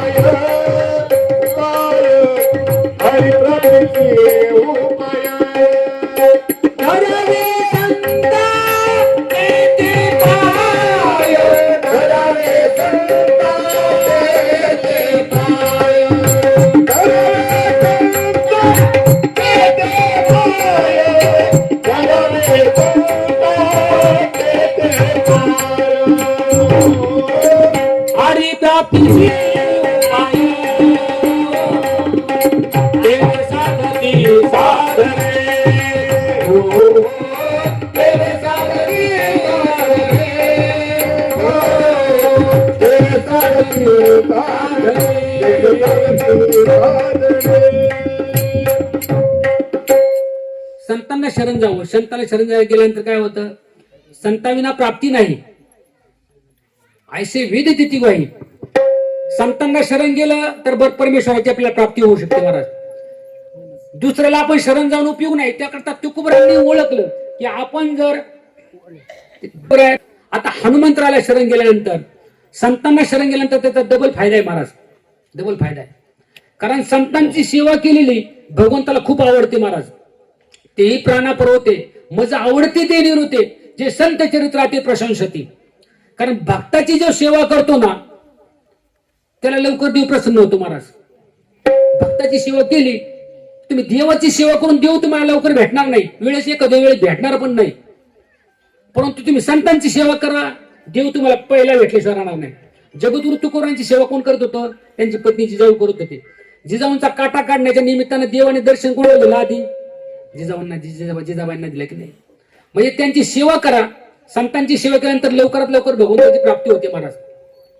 नामदेव महाराज भगवंताची सेवा करण्याकरता, काकडा करण्याकरता नामदेवाला विठ्ठलाच्या मंदिरात जावं लागायचं. पण नामदेवाची सेवा कोण करत होतं? दासी जणी आहे ना, जनाबाई. त्यांना दळू काढू लागायचं, दळायच्या, त्या ठिकाणी कांडायच्या, गौऱ्या थापायच्या, गोरे वेचायच्या. खऱ्या अर्थानं जनाबाईला देवाची भक्ती करायला मिळालीच नाही महाराज. जनाबाईला भक्ती करायचं दर्शन घ्यायला तर वेळ कुठून? आंघोळ करायलाच वेळ नव्हता मिळत महाराज जनाबाईला. पण नामदेवाची सेवा जनाबाई करायची, म्हणून जनाबाईला देवाला दळायला घरी यावं लागायचं महाराज. म्हणजे देव आपल्या घरी आला पाहिजे महाराज. म्हणून आपण संतांची सेवा केली तर डबल फायदा होतो महाराज. तसं तुकोबांनी ओळखलं. शबरीने काय केलं? शबरी मातेने सुद्धा काय केलं? तर त्या ठिकाणी संतांची सेवा केली. झाडलोट करायची, मातंग ऋषीचा आश्रम स्वच्छ करायची आणि फुलं टाकायची. मातंग ऋषीला वाटलं कोण सेवा करते माझी, कोण सेवा करते. एक दिवस शबरी झाडावर चढायची, पाहिलं मातंग ऋषीने म्हणले खाली उतर, कोण येतो? म्हटले माझं नाव शबरी. म्हटले माझ्या लग्नामध्ये बकरं कापणार होते, आता हनुमान जयंतीला महाराज काय लोक आपल्या तिकडे लोकांची काय गंमत आहे नाही. शबरीला भिल्ल कुळात जन्माला आली, माझ्या लग्नाला बकरं कापतील म्हणून ती लग्नातून पळून गेली. म्हटली माझ्या लग्नामध्ये एवढे बकरांची हत्या होणार आहे, मला लग्नच करायचं नाही. पळून गेली जंगलामध्ये महाराज. मेलेल्या उंटामध्ये लपून बसली. त्या राजाला, शबर राजाला सापडली नाही. मग जंगलात गेली, झाडावर जाऊन बसली. झाडावर बसल्यानंतर त्या ठिकाणी मातंग ऋषीची सेवा करायची. मातंग ऋषीची सेवा करायची आणि माल काय करते झाडावर? ती म्हटली मी काय नाही तुमची सेवा करत होते. म्हटलं सेवा करते ना मग शबरी, आता मी बरं आहे, मी तुझी किती वेळ वाट पाहत होतो. तू आता असं कर, याच ठिकाणी थांब आणि या ठिकाणी थांबल्यानंतर तुला प्रत्यक्ष प्रभू रामचंद्र या ठिकाणी भेट द्यायला येतील. मग शबरी म्हटले तुम्ही कुठे चालले? म्हटले मी चालू परमेश्वराकडे. म्हटले मग तुम्ही चालले तर मला घेऊन चला ना. म्हटले नाही, तुझा अधिकार आहे. काय अधिकार आहे? मला देवाकडे जावं लागते, पण तू संतांची सेवा केली ना देव तुझ्याकडे येईल. बरोबर? काय अधिकार आहे महाराज? शबरीचा अधिकार काय आहे महाराज? मग असं मी सांगितलं, जनाबाईने नामदेवाची सेवा केली म्हणून जनाबाईकडे देवाला यावं लागलं. तुकोबरायांच्या पत्नीकडे देवाला यावं लागलं. तसं शबरीकडे देवाला यावं लागलं. शबरी दररोज वाट पाहायची, आज माझे राम येतील. फुलं त्या ठिकाणी रस्ते साफ करायची, फुलं टाकायची, त्या ठिकाणी रांगोळ्या काढायची आणि फळं आणून ठेवायची. रामाची वाट पाहायची, माझे प्रभू राम आज येतील, उज येतील. असे अनेक वर्ष गेली, पण तिचा विश्वास होता, संतांचे पायी हा माझा विश्वास, नक्की मला राम भेटायला येतील. जब मेरे राम जी का आगमन होगा, शबरी की कुटिया तो कावड़ होगा. जब मेरे राम जी का आगमन होगा, शबरी की कुटिया तो कावड़ होगा. आएगी रघुवीर तो अपने आंचल में बिठाऊंगी, हाथों से खिलाऊंगी, मीठे मीठे बेर अपने हाथों से खिलाऊंगी. साथ साथ लक्ष्मण जी का आदर होगा, शबरी की कुटिया तो कावड़ होगा. जब मेरे राम जी का आगमन होगा, शबरी की कुटिया तो कावड़ होगा. प्रभू रामचंद्रांनी वनवासात असताना प्रत्यक्ष शबरीला भेट दिली महाराज. मला सांगायचे शरण शरण म्हणतात, कशा करता शरण येतात तर प्रत्यक्ष संतांची कृपा एकदा का झाली की परमेश्वराची भेट होते महाराज. प्रभू रामचंद्र वनवासामध्ये असताना, सीतामाता नाशिकमध्ये असताना, त्या ठिकाणी पर्णकुटीमध्ये असताना रावणानं सीतेचं हरण केलं. सीतेला घेऊन गेले. सीतेला गेल्यानंतर लक्ष्मण भैया प्रभू रामचंद्र त्या ठिकाणी शोक करू लागले. राम शोक करू लागले. झाडाला कवळायचे, सीता सीता म्हणून दगडाला मिठी मारायचे. राम सीतेची भेट घेण्याकरता, सीताला शोधण्याकरता राम प्रभू जंगलात भटकू लागले. दक्षिण दिशेला त्यांनी प्रवास सुरू केला. दक्षिण दिशेला येत असताना त्या ठिकाणी वृषमुख पर्वतावर, त्या ठिकाणी त्यांना वाटतं वृषमुख पर्वत दिसते, सर्वत्र सीताचा शोध घेऊ लागले. वृषमुख पर्वतावर जाऊ लागले. त्या ठिकाणी सुग्रीव राहत होता महाराज. सुग्रीवाला वाटलं माझ्या भावाने मला मारायला पाठवलं, म्हणून सुग्रीव घाबरला. हातामध्ये काय म्हणले धनुष्यबाण दिसतात. दोघ जण आले. म्हणले नक्की वालीने मला मारायला पाठवलं, कारण वालीने त्याला हाकलून दिलं होतं ना राज्यातून, किष्किंधेमधून. ते सुग्रीव त्या ठिकाणी ऋषमुख पर्वतावर राहत होते. हनुमंतराय म्हणले काळजी करू नका. हनुमंतराय म्हणले मी विचार करून येतो, मी पाहून येतो कोण आहेत नेमकं, काय आहेत, कशा करता इकडे येत आहेत. मग हनुमंतरायाने वेश बदलला, सूक्ष्म रूप घेतलं. हनुमंतराय प्रभू रामचंद्रासमोर आले. लक्ष्मण भाईला विचारलं तुम्ही कुठं फिरता, कशा करता फिरता, सगळं. हनुमंतराय बुद्धिमत्ता वरिष्ठ. हनुमंतरायाने विचारलं. हनुमंतराला सांगितलं की सीता शोध करण्याकरता आम्ही इकडे फिरत आहोत. हनुमंतरायामध्ये काही काळजी करू नका. त्यांना वाटलं बरं झालं आता सुग्रीव दुःखी, राम दुःखी, एकमेकाची भेटपळ झाल्यानंतर हे शूरवीर दिसतात, निदान वालीला तरी मारता येईल आपल्याला. हनुमंतराया दोघांना परत पूर्ण रूपामध्ये आले. प्रभू रामचंद्राला खांद्यावर घेतलं, लक्ष्मणबाईला खांद्यावर घेतलं आणि त्या ठिकाणी पर्वतावर, वृषमुख पर्वतावर आले. सुग्रीवाने त्यांचा आदर केला, कारण संतावर विश्वास ना. हनुमंतरायांनी जे अर्थे आणले ते अर्थे नक्की आपल्याला मारायला आले नाहीत. मग त्या ठिकाणी भेट झाली. सुग्रीवाने त्याचं दुःख सांगितलं. म्हणजे काय दुःख आहे तुम्हाला. सुग्रीवाने सांगितलं माझ्या भावाने मला हाकलून दिलं म्हणजे घरातून. नुसतं हाकलून नाही दिलं तर मला मारलं. म्हणजे कशा करता.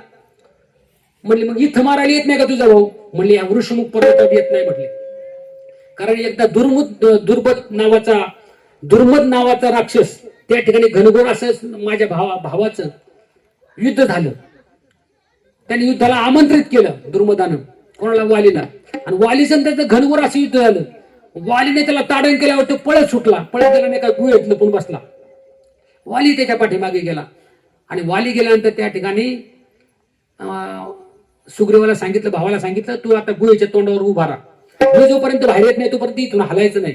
मी आतमध्ये गेलो, माझा भाव आतमध्ये गेला, त्यांचं महिनाभर युद्ध चाललं आतमध्ये. मी नुसतं कान घेऊन ऐकायचो यांचं युद्ध कधी संपायचं. तर आतून महिन्याभराने एक रक्ताचा लोट बाहेर आला. मला वाटलं माझा भाऊ मारला गेला. मी घाबरलो. मी एक शिळा घेतली आणि त्या गुहे तोंडाला लावून टाकली म्हणला. आणि मी किष्किंधेचं रक्षण करण्याकरता आलो. मंत्र्यांनी माझा राज्याभिषेक केला. राज्याभिषेक केल्यानंतर माझा भाऊ आला वाली. त्याने ती शिळा बाजूला केली. आला राग. मला माझा भाऊ शिळा लावून गेला, मला मारण्याचा विचार होता. म्हणून तो राग आल्यानंतर त्यांनी पाहिलं मला राजगादीवर बसलेलं. भावाने मला ताडण केलं. राज्यातून हाकलून दिल्यानंतर मी ह्या पर्वतावर आलो महाराज. ह्या पर्वतावर का आलो तर ह्या पर्वतावर काय आहे, दुदुंबी नावाचा एक राक्षस होता. दुदुंबीचं माझ्या भावाचं युद्ध झालं.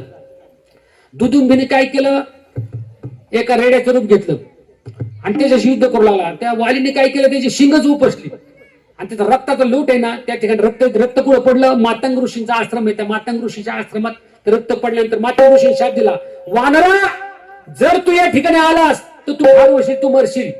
या पर्वतावर तू जर आला तर मरशील. आता माझ्या आश्रमामध्ये रक्त पडलंय, माझा आश्रम अपवित्र केला, म्हणून तो ते या ठिकाणी येत नाही. म्हणून मी या ठिकाणी पर्वताचा आश्रय केला असं सांगितलं वालीने. आणि त्या ठिकाणी रामाने सांगितलं प्रभू रामचंद्राने की माझी सीता चोरून नेली. मग त्या ठिकाणी दागिने दाखवले. सीता माता येत असताना त्यांनी पायातले पैंजण, त्या ठिकाणी आपले आभूषण खाली टाकत गेले होते. सीता माता वाटलं होतं त्या आभूषणाच्या याने तरी मला शोधत येतील. सगळी आभूषण दाखवली, लक्ष्मणाला दाखवली. लक्ष्मण पायातलं काय तुला ओळखतंय का. लक्ष्मण म्हणलं यातलं काही ओळखत नाही मला दादा. रामभाईला म्हणू लागले, म्हणजे का ओळखत नाही तुला. म्हटली मी वहिनींचं तोंडच पाहिलं नाही. पा काय पुरुषी म्हणजे मला वहिनींचे गळ्यातले डाग कोणते मला माहित नाही, मला सांगताच येणार नाही. फक्त पायातलं पैंजण मी सांगू शकतो, कारण मी फक्त पाया पडण्याच्या निमित्तानं फक्त वहिनींचं फक्त चरण पाहिलं, सीतामाताचे चरण पाहिले. त्यामुळे मला फक्त पैंजण सांगता येईल. मला वरच्या आभूषणात तुम्ही ओळखा. प्रभू रामचंद्रांनी ओळखली ती आभूषणं आणि खऱ्या अर्थानं मग त्यांना वाटलं की वालीना सांगितलं की मी तुझ्या त्या ठिकाणी जो अन्याय झाला तो दूर करतो. प्रभू रामचंद्राने वालीला मारलं आणि त्या ठिकाणी वालीने सुग्रीवाने काय केलं की म्हटले मी आपण आता सीता शोध करू. म्हणजे चारही दिशेला त्या सुग्रीवाने काय केलं, सैन्य पाठवलं. पूर्वेला पाठवलं, उत्तरेला पाठवलं, दक्षिणेकडे स्वतः हनुमंतरायासह जांबुवंतासह ते दक्षिणेला गेले. दक्षिणेला गेल्यानंतर ते ठिकाणी समुद्र लागला. समुद्रातून पलीकडे कसं जायचं आता, समुद्रातून पलीकडे कसं जायचं, तर त्या ठिकाणी थांबले. त्या ठिकाणी थांबल्यानंतर तिथं कोण होतं, तिथं त्यांना पलीकडे जाता येईना, समुद्राच्या पलीकडे जाता येईना. म्हणून काय करावं त्या ठिकाणी कोण होतं ते जटायूचा भाऊ काय, तर त्या ठिकाणी संपत्ती वृद्ध अवस्थेमध्ये त्या ठिकाणी पडलेला होता. संपत्तीने विचारलं तुम्ही इकडे कुठे चाललात इकडं, तर ते म्हणले का नाही सीता शोध करण्यात प्रभू रामचंद्राचं कार्य आहे. प्रभूच्या कार्यामध्ये मला काही मदत करता आली तर करू का मी तुम्हाला मदत. अरे म्हणले तू जागेवर पडलाय, तूच वृद्ध झालाय, तू काय मदत करणार. आमच्या पक्षी जात्याला एवढी माझ्यामध्ये शक्ती आहे की मला खूप दूरचं दिसतं. म्हटले मला जर पर्वतावर नेऊन बसवलं ना, मी इथून समुद्राच्या पलीकडे काय चाललंय मी पाहू शकतो. मग त्याला त्या ठिकाणी पर्वतावर नेलं. पर्वतावर नेल्यानंतर त्यांनी काय केलं, संपत्तीने पाहिलं तर मला इथून लंका दिसते. 400 योजन लंका आहे, ती लंका दिसते. लंकेमध्ये एक स्त्री आहे, ती स्त्री रडत आहे, तिच्या भोवती राक्षसांचा गरडा आहे, पण ती सीता माताच आहे ही मला सांगता येणार नाही. सीता आहे की नाही मला नाही सांगता यायचं, पण एक स्त्री तिथं रडते, तिच्या भोवती राक्षसांचा गोल येडा त्या ठिकाणी संरक्षक आहेत, एवढं मला दिसतंय. तुम्ही जाऊन खात्री करा, वाटलं तर जाऊन खात्री करा. पण जाता कसं पलीकडं समुद्राच्या पैतीराला. त्या ठिकाणी जामवंताला विचारलं. जामवंत म्हटलं माझ्याकडे शक्ती आहे बरं का, म्हटला खूप शक्ती. म्हटला मी पलीकडे जाऊ शकतो एकतर, पण अलीकडे येताना मला अलीकडे येताना येणार परत. अरे म्हटलं तिकडे जाऊन राक्षस मरशील ना, म्हटलं तिकडे जाऊन तू पलीकडे जायचं नाही, अलीकडे येता येत नाही. म्हटलं मग काय खरंय, म्हटले आम्हाला निरोप कोण सांगणार. मग बाकीचे म्हणू लागले. सुग्रीव म्हटला माझ्याकडे शक्ती, मी अर्ध्यापर्यंत जाऊ शकतो, अर्धी उडी मी मारू शकतो. निम्म्या समुद्रात जाऊन का गटाने खाऊन मारायचे काय. म्हटले पुढे कोण जायचं. सगळे जण हनुमंतराय विचार करत बसले. आता कोण जाणार पलीकडे. हनुमंतरायाकडे ती शक्ती होती, उड्डाण करण्याची शक्ती हनुमंतरायाकडे होती. पण हनुमंतरायाने काय केलं होतं, लहान असताना बारीक बारीक पोरं कशी खोड्या करतात, ऐकत नाही. तसं हनुमंतराय करायचे, ऋषींची चेष्टा करायची, ऋषींना उलट टांगून ठेव, कुठं काय कर, ऋषींच्या चेष्टा करायची. ऋषींनी शाप दिला, म्हटले हे उड्या मारायचं, उड्डाण केलं का कुठं जायचं बेपत्ता व्हायचे. हनुमंतरायाला म्हणले तुझी शक्ती ना उड्डाण करण्याची, ही शक्ती तुला आठवणारच नाही. म्हटले आता शाप दिला हनुमंतरायाला, म्हटले तुझी शक्ती तुला आठवणार नाही. मग म्हटले शब्द आता म्हटले काहीतरी, म्हणजे ज्यावेळेस तुला वेळ येईल, काळ येईल, तुला कोणीतरी तुझ्या शक्तीची आठवण करून देईल, त्यावेळेस तुला पुन्हा तुझी शक्ती प्राप्त होईल. हनुमंतरायाला सांगितलं. हनुमंतराय विचार करत बसले. म्हटले पलीकडे जाय. संपत्ती म्हटले तुम्ही विचार का करता एवढे. अहो म्हटले पलीकडे जायचं कसं लंकेमध्ये, आम्हाला जाता येणार नाही. म्हटले मग असं करा, म्हणजे तुम्ही काय करा, हनुमंतरायाकडे शक्ती. हनुमंतरायाला सांगितलं तुझ्याकडे शक्ती, हनुमंतराय तुझ्याकडे उड्डाण करण्याची शक्ती आहे. हनुमंतरायाला आठवण करून दिल्यानंतर हनुमंतरायाने जे उड्डाण घेतलं, मला जय श्रीराम म्हटले. राम नाम दाजने, राम नाम दाजने, चल मेरा हो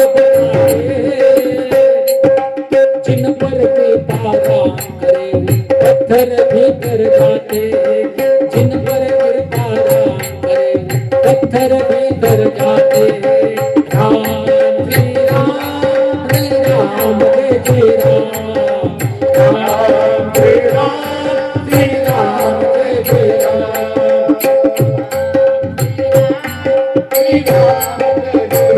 जय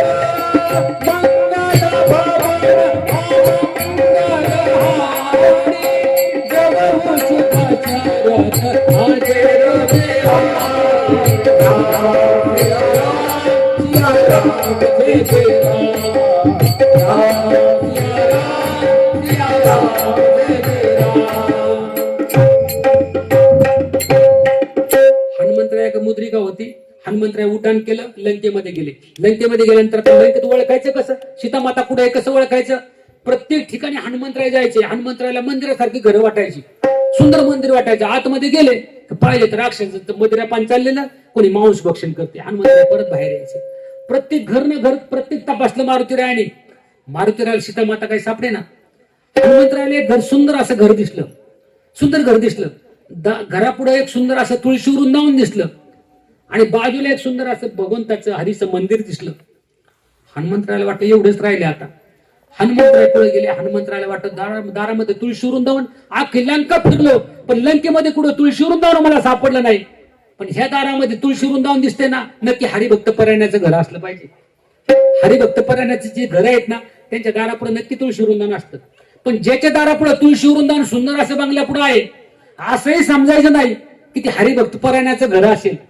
कारण कारण तुलसी का कुंडा है, आंगन में देखा तो तुलसी का कुंडा है और फ्रिज में देखा तो मुर्गी का अंडा है. डोक महाराज सांगतात ना, असं काही समजायचं नाही महाराज ते ते हरिभक्त परायणाचं घर असेल ना. हनुमंतरायला वाटलं नक्की मला फसवायच्या उद्देशानं रावणाने हे करून ठेवलं असेल, मला फसवायचा उद्देश असेल. कारण हनुमंत बुद्धी खूप होती हनुमंतरायला. हनुमंतराय त्या दारामध्ये गेले. हनुमंतराय वाटलं शोधलं तर पाहिजे ना. हनुमंतराय उमऱ्यापर्यंत गेले आणि उमऱ्यापर्यंत गेल्यानंतर त्यांना भजन ऐकू यायला लागलं महाराज श्रीरामाचं. हरे राम राम राम श्री राम श्री राम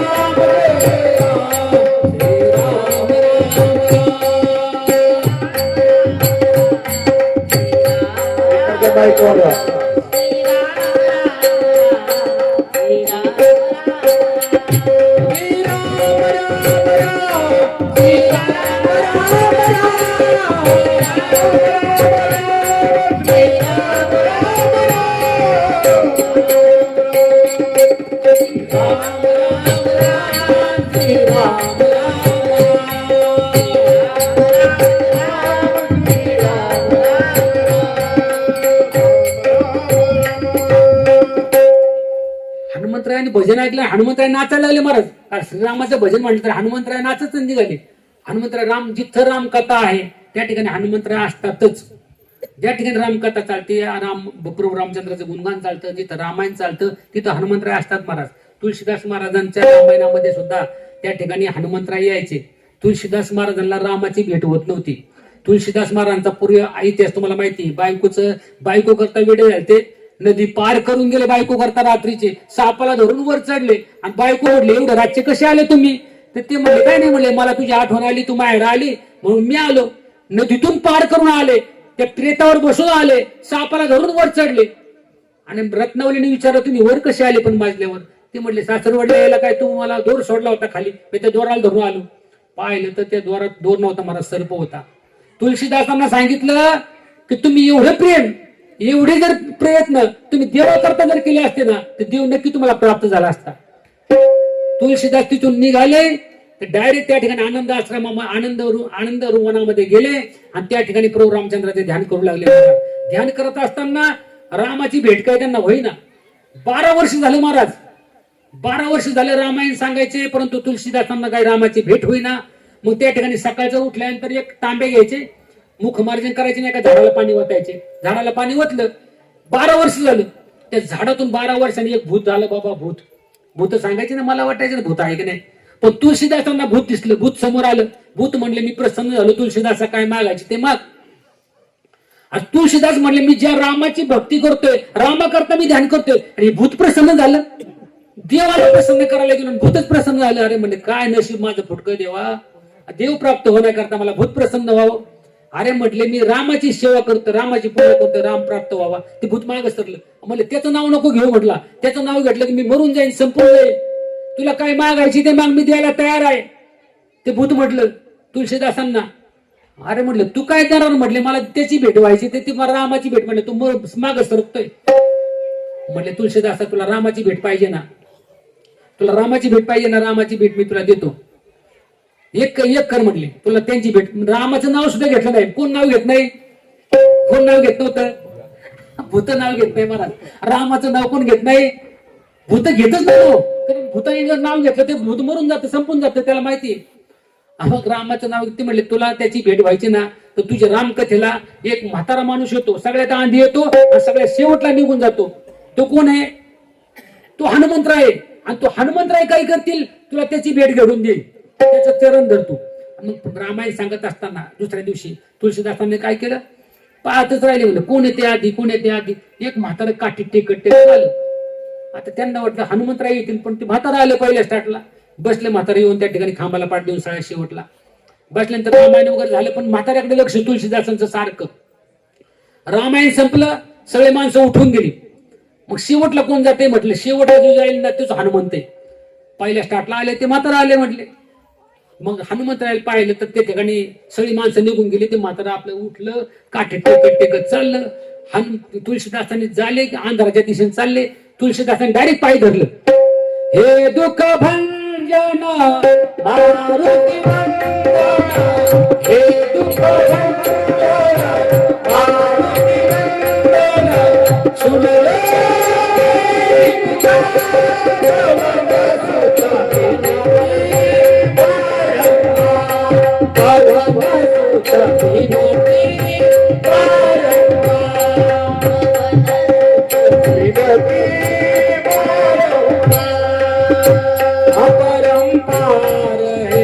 शक्ति तुम्हारे, अपरंपार है शक्ति तुम्हारे, तुम प्रगति दे अवध बिहारी, तुम प्रगति दे अवध बिहारी, भक्ति भाव से ध्यान दे, भक्ति भाव से ध्यान दे।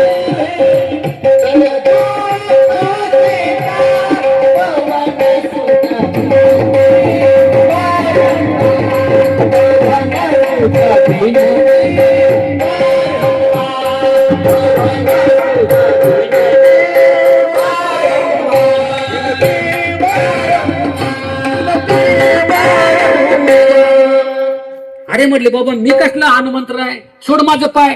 नाही नाही म्हटले तुम्ही हनुमंतराय, असं नका खोटं बोलू, माझ्याशी नका सांगू, मला ते भूतानी सांगितले ते खोटं नाही. अरे कोणतं भूत? तर वाल्मिक ऋषीचे अवतार आहे पाठीमागच्या जन्मातले. त्यांनी लगेच हनुमंतरायाने रूप प्रगट केलं. म्हणले मागे काय मागायची? म्हटले मला प्रभू रामचंद्राचं दर्शन पाहिजे. हनुमंतरायाने प्रभू रामचंद्राचे दर्शन म्हटले तुम्हाला उद्या घडवून देतो. प्रभू रामचंद्राचे दर्शन त्या ठिकाणी प्रभू रामचंद्राचे दर्शन घडवण्याकरता दुसऱ्या दिवशी प्रभू रामचंद्राला सांगितलं हनुमंतरायाने तुळशीदासांना दर्शन द्या. दर्शन देण्याकरता प्रभू रामचंद्र आले आणि प्रभू रामचंद्र संध्याकाळ झाली आणि हनुमंतराय परत तुळशीदासांकडे आले. म्हणजे झालं का दर्शन तुम्हाला? म्हटलं कसले काय तुम्ही सांगितलं. म्हणले उद्या येणार आहे प्रभू रामचंद्र. मी दिवसभर वाट पाहिली, मला प्रभू रामचंद्राचे दर्शनच झाले नाही. म्हटले हो म्हटले एक स्वारी गेली का राजाची? म्हणजे एक यवन राजाची स्वारी गेली. यवन राजे 3 दिन करत चालले होते, घोड्यावर बसले होते, हिरवा त्यांचे पगड्या बिगड्या बांधलेल्या, ते त्यांची स्वारी गेली. एक मुसलमानाची स्वारी गेली. म्हटले ते तर राम होते ना, तेच राम होते. अहो म्हटले मला कसं ओळखता येणार? कारण हा संताविना प्राप्ती नाही. कारण हरिप्राप्तीची उपाय धरावे संतांचे ते पाय. मला प्रत्यक्ष त्या ठिकाणी धनुष्यबाण कोदंडधारी अशा प्रकारे मला दर्शन द्या, मला नाही ओळखता येणार. मग प्रत्यक्ष प्रभू रामचंद्रांनी त्यांना दर्शन घडून दिलं. संतांचं दर्शन महत्वाचं आहे महाराज, संतांचं दर्शन महत्वाचं आहे. काय सांगत होतो मला? त्या ठिकाणी प्रभू रामचंद्र आले. कुठं आले? आपले हनुमंतराय आले. हनुमंतरायाने सीताचा शोध केला. त्या ठिकाणी करत असताना बिभीषणाच्या महालात आले. बिभीषणाला विचारलं. बिभीषणजी म्हणले तुम्हाला मी आईची भेट घडून देतो, मला तुम्ही बापाची भेट घडून द्या. कारण तुमच्याशिवाय मला प्रभू रामचंद्राचं दर्शन होणे शक्य नाही. कारण मी राक्षसाचा भाऊ आहे, प्रभू रामचंद्र माझा स्वीकार करणार नाही. हनुमंतराय म्हणजे जरूर तुम्हाला नक्की मी प्रभू रामचंद्राची भेट घडून देतो, मला सीतामाताचा पत्ता सांगा. सीतामाताचा पत्ता सांगितला. सीतामाताकडे गेले. सीतामाताला मुद्रिका दाखवली. हनुमंतराय म्हणले मला भूक लागली, म्हणून त्या ठिकाणी त्या जंबूमाळ्याची बाग सगळी विध्वंस केली हनुमंतरायाने. हनुमंतरायाने शेपटाने एवढा कार्यक्रम केला तर सगळी बागच विध्वंस केला. जंबूमाळ्याला पकडून ठेवलं, त्याला कोंडून ठेवलं. रावण त्या ठिकाणी अनेक राक्षसांना मारलं. कोणी मारलं? हनुमंतरायांनी नाही मारलं महाराज, शेपटाने मारलं. हनुमंतरायाच्या शेपटामध्ये ताकद आहे महाराज. हनुमंतरायाला त्या ठिकाणी इंद्रजिताने पकडण्याचा प्रयत्न केला. इंद्रजिताला काही दाद देईना. इंद्रजिताने ब्रह्मास्त्र टाकलं. मग ब्रह्मास्त्राचा मान राखावा म्हणून हनुमंतरायाने त्या ठिकाणी ब्रह्मास्त्राने बांधून घेतलं. हनुमंतरायात किती शक्ती होती? हनुमंतरायात किती शक्ती होती? 1000 हत्तीचं बळ आहे ना, 1000 हत्तीचं बळ एका ऐरावतामध्ये आहे. 1000 हत्तीचं बळ एका ऐरावतामध्ये आहे. आणि 1000 ऐरावताचं बळ एका इंद्रामध्ये आहे, एका दीपकाळामध्ये आहे. 1000 दीपकाळाचं बळ एका इंद्रामध्ये आहे. आणि 10,000 इंद्राचं बळ आहे ना, 10,000 सांगायचं तुम्हाला, 10,000 इंद्राचं बळ हनुमंतरायाच्या एका बोटामध्ये. हनुमंतराय किती शक्ती असतील महाराज हनुमंतरायामध्ये? एवढे शक्तिशाली हनुमंतराय. हनुमंतरायाला पकडून आणलं. आता हनुमंतरायाने स्वतःला पकडून घेतलं होतं. हनुमंतराय म्हणले काय करायचं ते करू दे म्हणले, यांना बघू दे यांच्या काय करतात. हनुमंतरायाला विचारलं तुझा मृत्यू कशात आहे? हनुमंतराय म्हणले यांच्या जण खरं बोलून चालेल का आता? हनुमंतराय म्हणले माझा मृत्यू ना या शब्दात आहे. त्यांना माहिती होतं जटायूला मारले, जटायू खरं बोलला, माझा मृत्यू पंखात आहे. रावणाने जटायूचे पंख छाटले. म्हणजे जटायू सारखा फसायचं नाही म्हटलं मला, माझा मृत्यू ना माझ्या शेपटात आहे. म्हणजे पकडलेलेच होतं.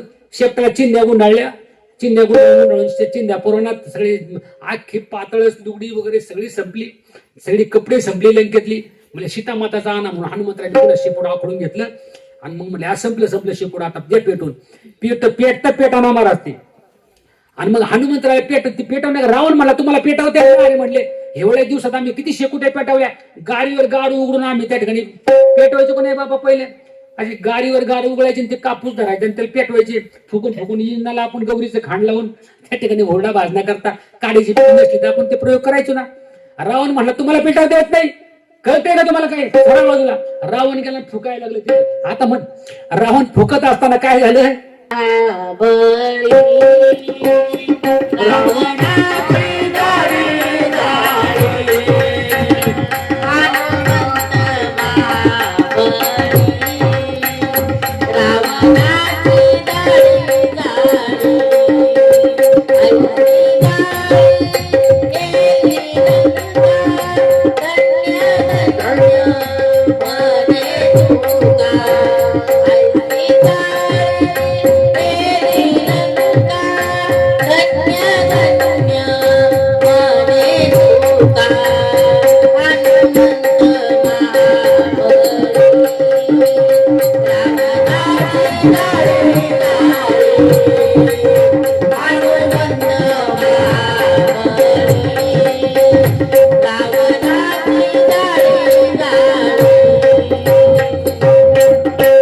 हनुमंत महाबले, हनुमंत महाबले,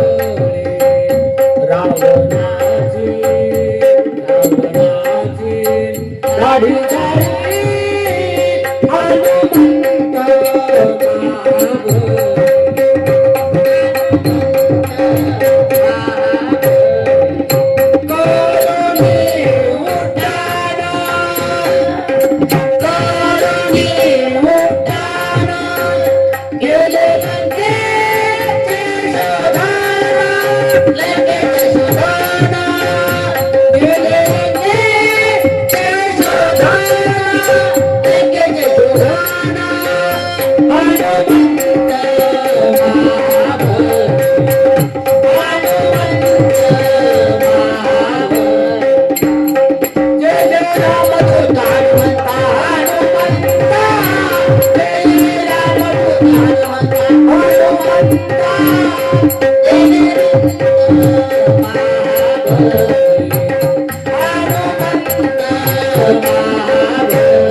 हनुमंत महाबले. हनुमंतरायाची दाढी शेपूट पेटवता रावणाची दाढी जाळली महाराज. हनुमंतरायाने उड्डाण गेलं, आखी लंका जाळून टाकली महाराज. जेवढी जाळली तेवढी सोन्याची झाली महाराज. हनुमंतराय तेवढी शक्ती होती महाराज. म्हणून तुकोराय म्हणतात, शरण शरणजी हनुमंता तू महालो रामद होता, काय भक्तीच्या त्या वाटा मज दावाव्या सुबटा. आता एकच चरण सोडलं बरं का आपण, दुसरं चरण सोडायचं असतं. त्या ठिकाणी सीता शोध करून पुन्हा प्रभू रामचंद्राला सांगितलं. प्रभू रामचंद्राला सांगितल्यानंतर त्या ठिकाणी पुन्हा लंकेमध्ये येण्याकरता पूल करायचा आहे. नलनीलांना पूर्वा पुलाचं कंत्राट देऊन टाकलं, पण ते पुलाचं कंत्राट काही त्यांना जमाना. मग म्हटले हनुमंतरायला कॉन्ट्रॅक्ट देऊन टाका, कारण ते पूल, अरे म्हटले एवढा सावकाश जर पूल चाललाय, नल करायचे त्यांच्या हाताने दगड पाण्यात टाकला की तो पाण्यात तरंगायचा. आणि मग म्हणजे प्रत्येक एवढी लाखोची वानर्स आहे ना, प्रत्येक जण त्याच्या हातामध्ये मिस्त्री दोन आणि दगड हाताखाली द्यायला बरेच जण ना. प्रत्येक जण दगड उचलून आणायचा, यांच्या हातात द्यायचा, मग यांनी पाण्यात टाकला का तरंगायचा. कारण त्या नलनीला त्या ठिकाणी वर होता, तुमच्या हाताने दगड पाण्यात तरंगतील. त्यांनी ऋषीची खोड केली होती. ऋषीची वस्त्र बिस्त्र असतील ना, कमंडलू पाण्यात फेकून द्यायचे लहान असताना. ऋषी म्हणले आता काय करावं, मुलांना शाप तरी कसं द्यावा, हाणावं तरी कशी. मग त्या मुलांना त्यांनी असं शाप दिला, म्हणजे तुम्ही जे पाण्यात टाकता ते तरंगणार, तुम्ही काही पाण्यात टाका ते तरंगणार. मग नलनीला तो त्या ठिकाणी शाप दिला होता. तो अशा प्रकारे तो कारणे आला आणि ते दगड पाण्यात टाकायचे. पण मिस्त्री दोन ते म्हणले, हनुमंतराय विचार करू लागला, म्हणला जर असं पुलाचं काम जर चाललं तर सीताकडे जाता जाता, सीता माता तिकडे म्हाताऱ्या होत्या, तेव्हा आपला पूल पूर्ण होईल आणि मग सीतामाताला आपण इकडे घेऊन यायचं काय म्हणले रावणाच्या ताब्यातून. म्हणजे नाही म्हणले कॉन्ट्रॅक्ट बंद करा. हनुमंतराला कॉन्ट्रॅक्ट दिलं. हनुमंतराय बुद्धिमत्ताचे वरिष्ठ होते. हनुमंतरायांनी काय केलं, दगड आणलाय ना म्हटले हाताने प्रत्येकाने काय करा, एका हाताने रा टाका रा टाका, दुसऱ्या दगडावर म टाका, दगड पाण्यात टाका. रा आणि म असे चिकटून राहिले. नाही तर राम नाव टाकलं की दगड वाहून जायचे कुणीकडे मी, कारण पूल काही पूर्ण होत नव्हता. मग रा आणि म टाकल्यानंतर ते त्या ठिकाणी दगड एकमेकाला चिकटून राहिले आणि मग तो पूल तयार झाला. एका मुलाने मला विचारलं, म्हणले महाराज तुम्ही म्हणताना सगळी वानर सेना राम भक्त होते, हनुमंतराय राम भक्त होते, मग मला सांगा हे राम भक्त होते आणि दगडावर काय लिहिलं होतं, राम लिहिलं होतं, मग वानर सेनेने दगडावर पाय दिलाच कस काय, तर राम नाव पाय दिला कस काय, राम नामाची जर रांगोळी काढली तर शहाणा माणूस त्याच्यावर पाय देणार नाही ना, कसं काय पाय देईल. म्हणले मग हनुमंतरायच्या सेना होती वानर सेना, त्यांनी त्या दगडावर पाय दिला कस काय, मग काय उत्तर म्हणणार त्याच्यावर. अरे म्हणले मग मी डोकं चालवलं, म्हणले असं उत्तरला उलट उत्तर द्यायचं. म्हणजे दगड आहे, दगड अशी उलटी लागली होती उलटी पाण्यामध्ये, रा आणि म अशी खाली गेले होते, राम अक्षर खाली गेलं होतं, त्यामुळे ती दगड तरंगली आणि मग पाय द्यायला वरून हरकत नाही. म्हटलं अहो काय प्रश्न विचारते लहान मुलं सांगता येत नाही. एकाने मला प्रश्न विचारला बोला आणि म्हणजे रावणाला किती मुंडकी होती, म्हणजे 10. म्हणजे मग रावण झोपत कसा असेल मग त्याला कानावर जर झोपायचं असलं तर कसं झोपत असेल. म्हणजे रावण कानावर झोपायला ना एक खड्डा करायचा आणि खड्ड्याची बाजू कानाची बाजू खाली करायचा, खड्ड्यात म्हटलं. रावणाने सगळे शर्ट वापरले पण त्याला एक शर्ट वापरताच नाही आला. म्हणलं कोणता गो, मला वाटलं रावणाने आमचं कोट बीट, म्हणजे सगळं रावणाने सगळं वापरलं, म्हणले फक्त त्याला एक शर्ट नाही वापरता आला. म्हणलं कोणता, मला टी शर्ट. टी शर्ट घालीनच कास काय, ते मुंडक्यातूनच घाला, डोक्यातूनच घालावा लागतो, ते डोक्यातून जाईल कसा 10 मुंडकी इकडे तिकडे. म्हणजे टी शर्ट रावणाने मुलंही महाराज ते असं प्रवचन सांगितलं असतं लय मजा असते ना. परंतु कसे हसवण्यापेक्षा खरं आपल्या आत्महित होईल, हिताचं काहीतरी असावं. हनुमंतरायाला तुकोबराय विचारतात काय भक्तीच्या वाटा आहेत, भक्तीच्या वाटा 9 भक्ती आहेत. त्या ठिकाणी श्रवणम कीर्तनम विष्णू स्मरणम पादश्रवणम अर्चनम वदनम दास्य सत्यमात्म निवेदना, अशा प्रकारे 9 भक्ती आहेत. कर्म उपासना योग ज्ञान मार्ग, त्या ठिकाणी जप अनुष्ठान व्यर्थ कासया करणे. मग अशा प्रकारे मार्गाने न जाता तुकोबराय म्हणतात की भक्तीची वाट दाखव मला. हनुमंतराने काय केलं, दास्यत्व निकट हनुमंते केले, म्हणून देखील रामचरण केलेले सेवा तुमच्या सर्वांच्या चरणी समर्पित करतो. लोखंडी वस्तीवर मला या हनुमान जयंतीच्या निमित्तानं नाना महाराजांनी मला, लोखंडी महाराज आमच्या पुढे शाळेला गोकुळ सरांच्या वर्गात होते, आमच्या पुढे 2 वर्ष होते. अशा प्रकारे त्यांचा आम्हाला योग आला. शिरूरमध्ये असल्यानंतर त्यांचा सहवास लाभतो आणि परमार्थाच्या बाबतीत त्यांचा नाद नाही करायचा. महाराज शिरूरमध्ये रामलिंगचे कीर्तन, कुठलेही कीर्तन असो कसे असो, पण प्रत्येक महाराजांच्या समोर बसणार, प्रत्येकाला समोर कीर्तन बसून महाराजांना दाद देणार आणि महाराजही त्यांच्याकडे बघून सांगणार. किती कीर्तन त्यांनी ऐकले असतील, आता माझ्यासारख्याने त्यांच्या समोर काय सांगावं. कितीतरी मोठ्या महाराजांची कीर्तन त्यांनी सवळ केले आहेत, म्हणून महाराज तुमच्या पुढे मी काय सांगावं. अशा प्रकारे आमचे गुरुस्थानी असणारे बापूंनी खूप अशा प्रकारे पडत्या काळामध्ये मला सहकार्य केलं. त्यांच्या चरणी प्रणाम करतो. त्यांचे चिरंजीव आहे सुरेशराव वगैरे, खूप त्यांचं सहकार्य मला लाभलं. अशा प्रकारे तुमच्या देवदैठांचे खूप अशा प्रकारे माझ्या उपकार आहेत. माझ्यासोबत आलेले हरिभक्त परायण गोरखभाऊ सांगळे, हे आता त्यांना इथून येळपणाला जायचे महाराज, त्यांचं गाव खूप दूर आहे आता, आणि ते शूटिंग करता, माझे जिथे शूटिंग असेल कीर्तन असेल त्या ठिकाणी येतात. महाराज तुम्ही अजून प्रसिद्ध झाले नाहीत. म्हणलं काय करायचे प्रसिद्ध होऊन गोरखभाऊ, आता नाही काय सिद्ध पाहिजे. तर ते म्हणे नाही महाराज प्रसार माध्यमात तुम्ही असायला पाहिजे. मला प्रसाराची गरज नाही, प्रचाराची गरज नाही, मला पैशाची गरज नाही, मला नावाची गरज नाही. कोणी महाराज म्हणा नका म्हणून, पण मला जेवढं येतंय ते मी लोकांना सांगण्याचा प्रयत्न करतो. काही समाजाचा पैसा 85 सालापासून बापू मी कीर्तन करायचं तुमच्यापासून गेलो ना, तिथून पुढे कीर्तन करत होतो, पण कोणाचा समाजाचा 1 रुपया मी समाजाचा प्रपंचामध्ये घेतला नाही. कधी गरिबी होतो तरी नाही घेतला महाराज. आता तर लोक किती 10,000, 20,000, 5,000 हजार देतात. मला काय द्यायची तेवढं द्या तुम्हाला, नसन द्यायचा तर नुसता नारळ पण द्या, तसा घेऊन जातो. फक्त महाराजांना मात्र त्यांची गाडी असते. तर पैसे दिले ना कोणी, मी ते अनाथ मुलांना देऊन टाकतो. माहेर संस्था आहे ना, त्यांना देतो मी काही पैसे. एखादा गरीब विद्यार्थी असतात त्या विद्यार्थ्याला शिक्षणासाठी, काही पोलीस भरतीला त्यांना पुस्तकं नसतात, मग त्या मुलांना मी मदत करतो. काही म्हातारी माणसं काय ना अनाथासारखे लोक सांभाळत नाही आता, मग त्याला 10-5 रुपये लागले ना, तुम्हाला धर्म मदत काय लागते. अशा प्रकारे मी करत असतो. समाज खूप करावं वाटतं मला, पण काय करावं आपल्याकडं, आपण एवढंही श्रीमंत नाही बाबा वृद्धाश्रम काढावा किंवा एखादी शाळा काढावा असंही नाही आपल्याकडे काही. परंतु जेवढं करता येईल तेवढं समाजाकरता करण्याचा प्रयत्न करतो. माझा मुलगाही करतो आणि माझी मंडळी मला साथ देते. कारण महाराजांच्यावर सगळ्यांची नजर असते. महाराज सीसीटीव्ही कॅमेरे आहे आता सध्या. आता ते स्वतः कीर्तनकार प्रवचनकार आहेत.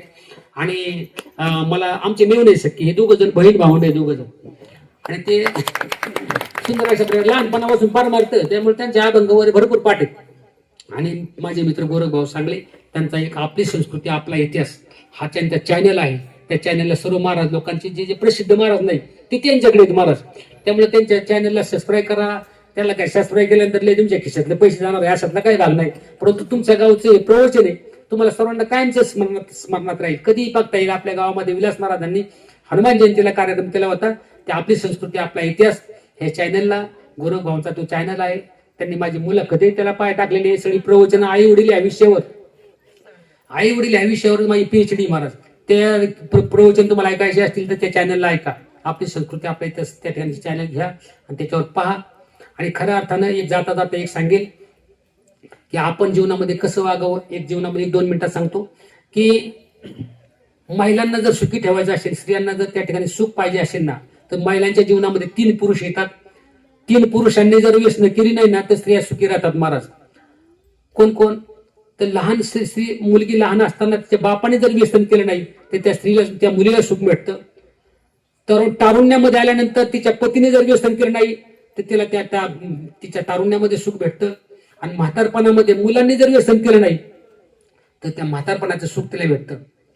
आणि जर 3 पुरुष असे जर तिला भेटले ना तिच्या आयुष्याची राखरांगोळी झाल्याशिवाय राहत नाही.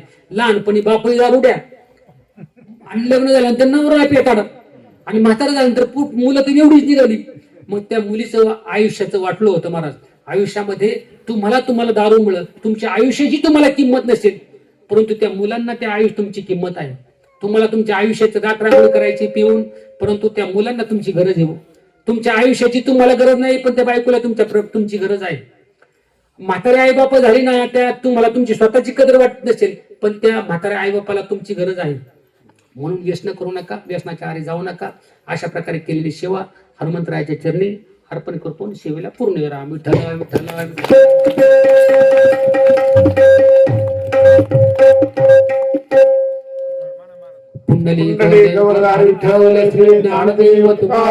पंढरीनाथ भगवान की जय. माऊली ज्ञानेश्वर महाराज की जय. जगद्गुरु तुकाराम महाराज की जय. पवन पुत्र हनुमान की जय. हर हर महादेव. सिस्टीम वाल्यांना धन्यवाद देतो. सुंदर अशी स्पीकरची सिस्टीम जसा पाहिजे तसा आवाज दिला त्यांनी भाऊ, त्यांना धन्यवाद देतो. खूप सुंदर सिस्टीम.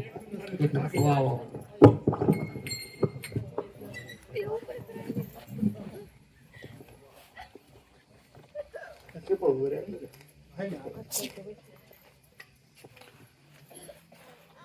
दरवर्षीप्रमाणे आपल्या लोखंडी वस्ती आणि आपला हा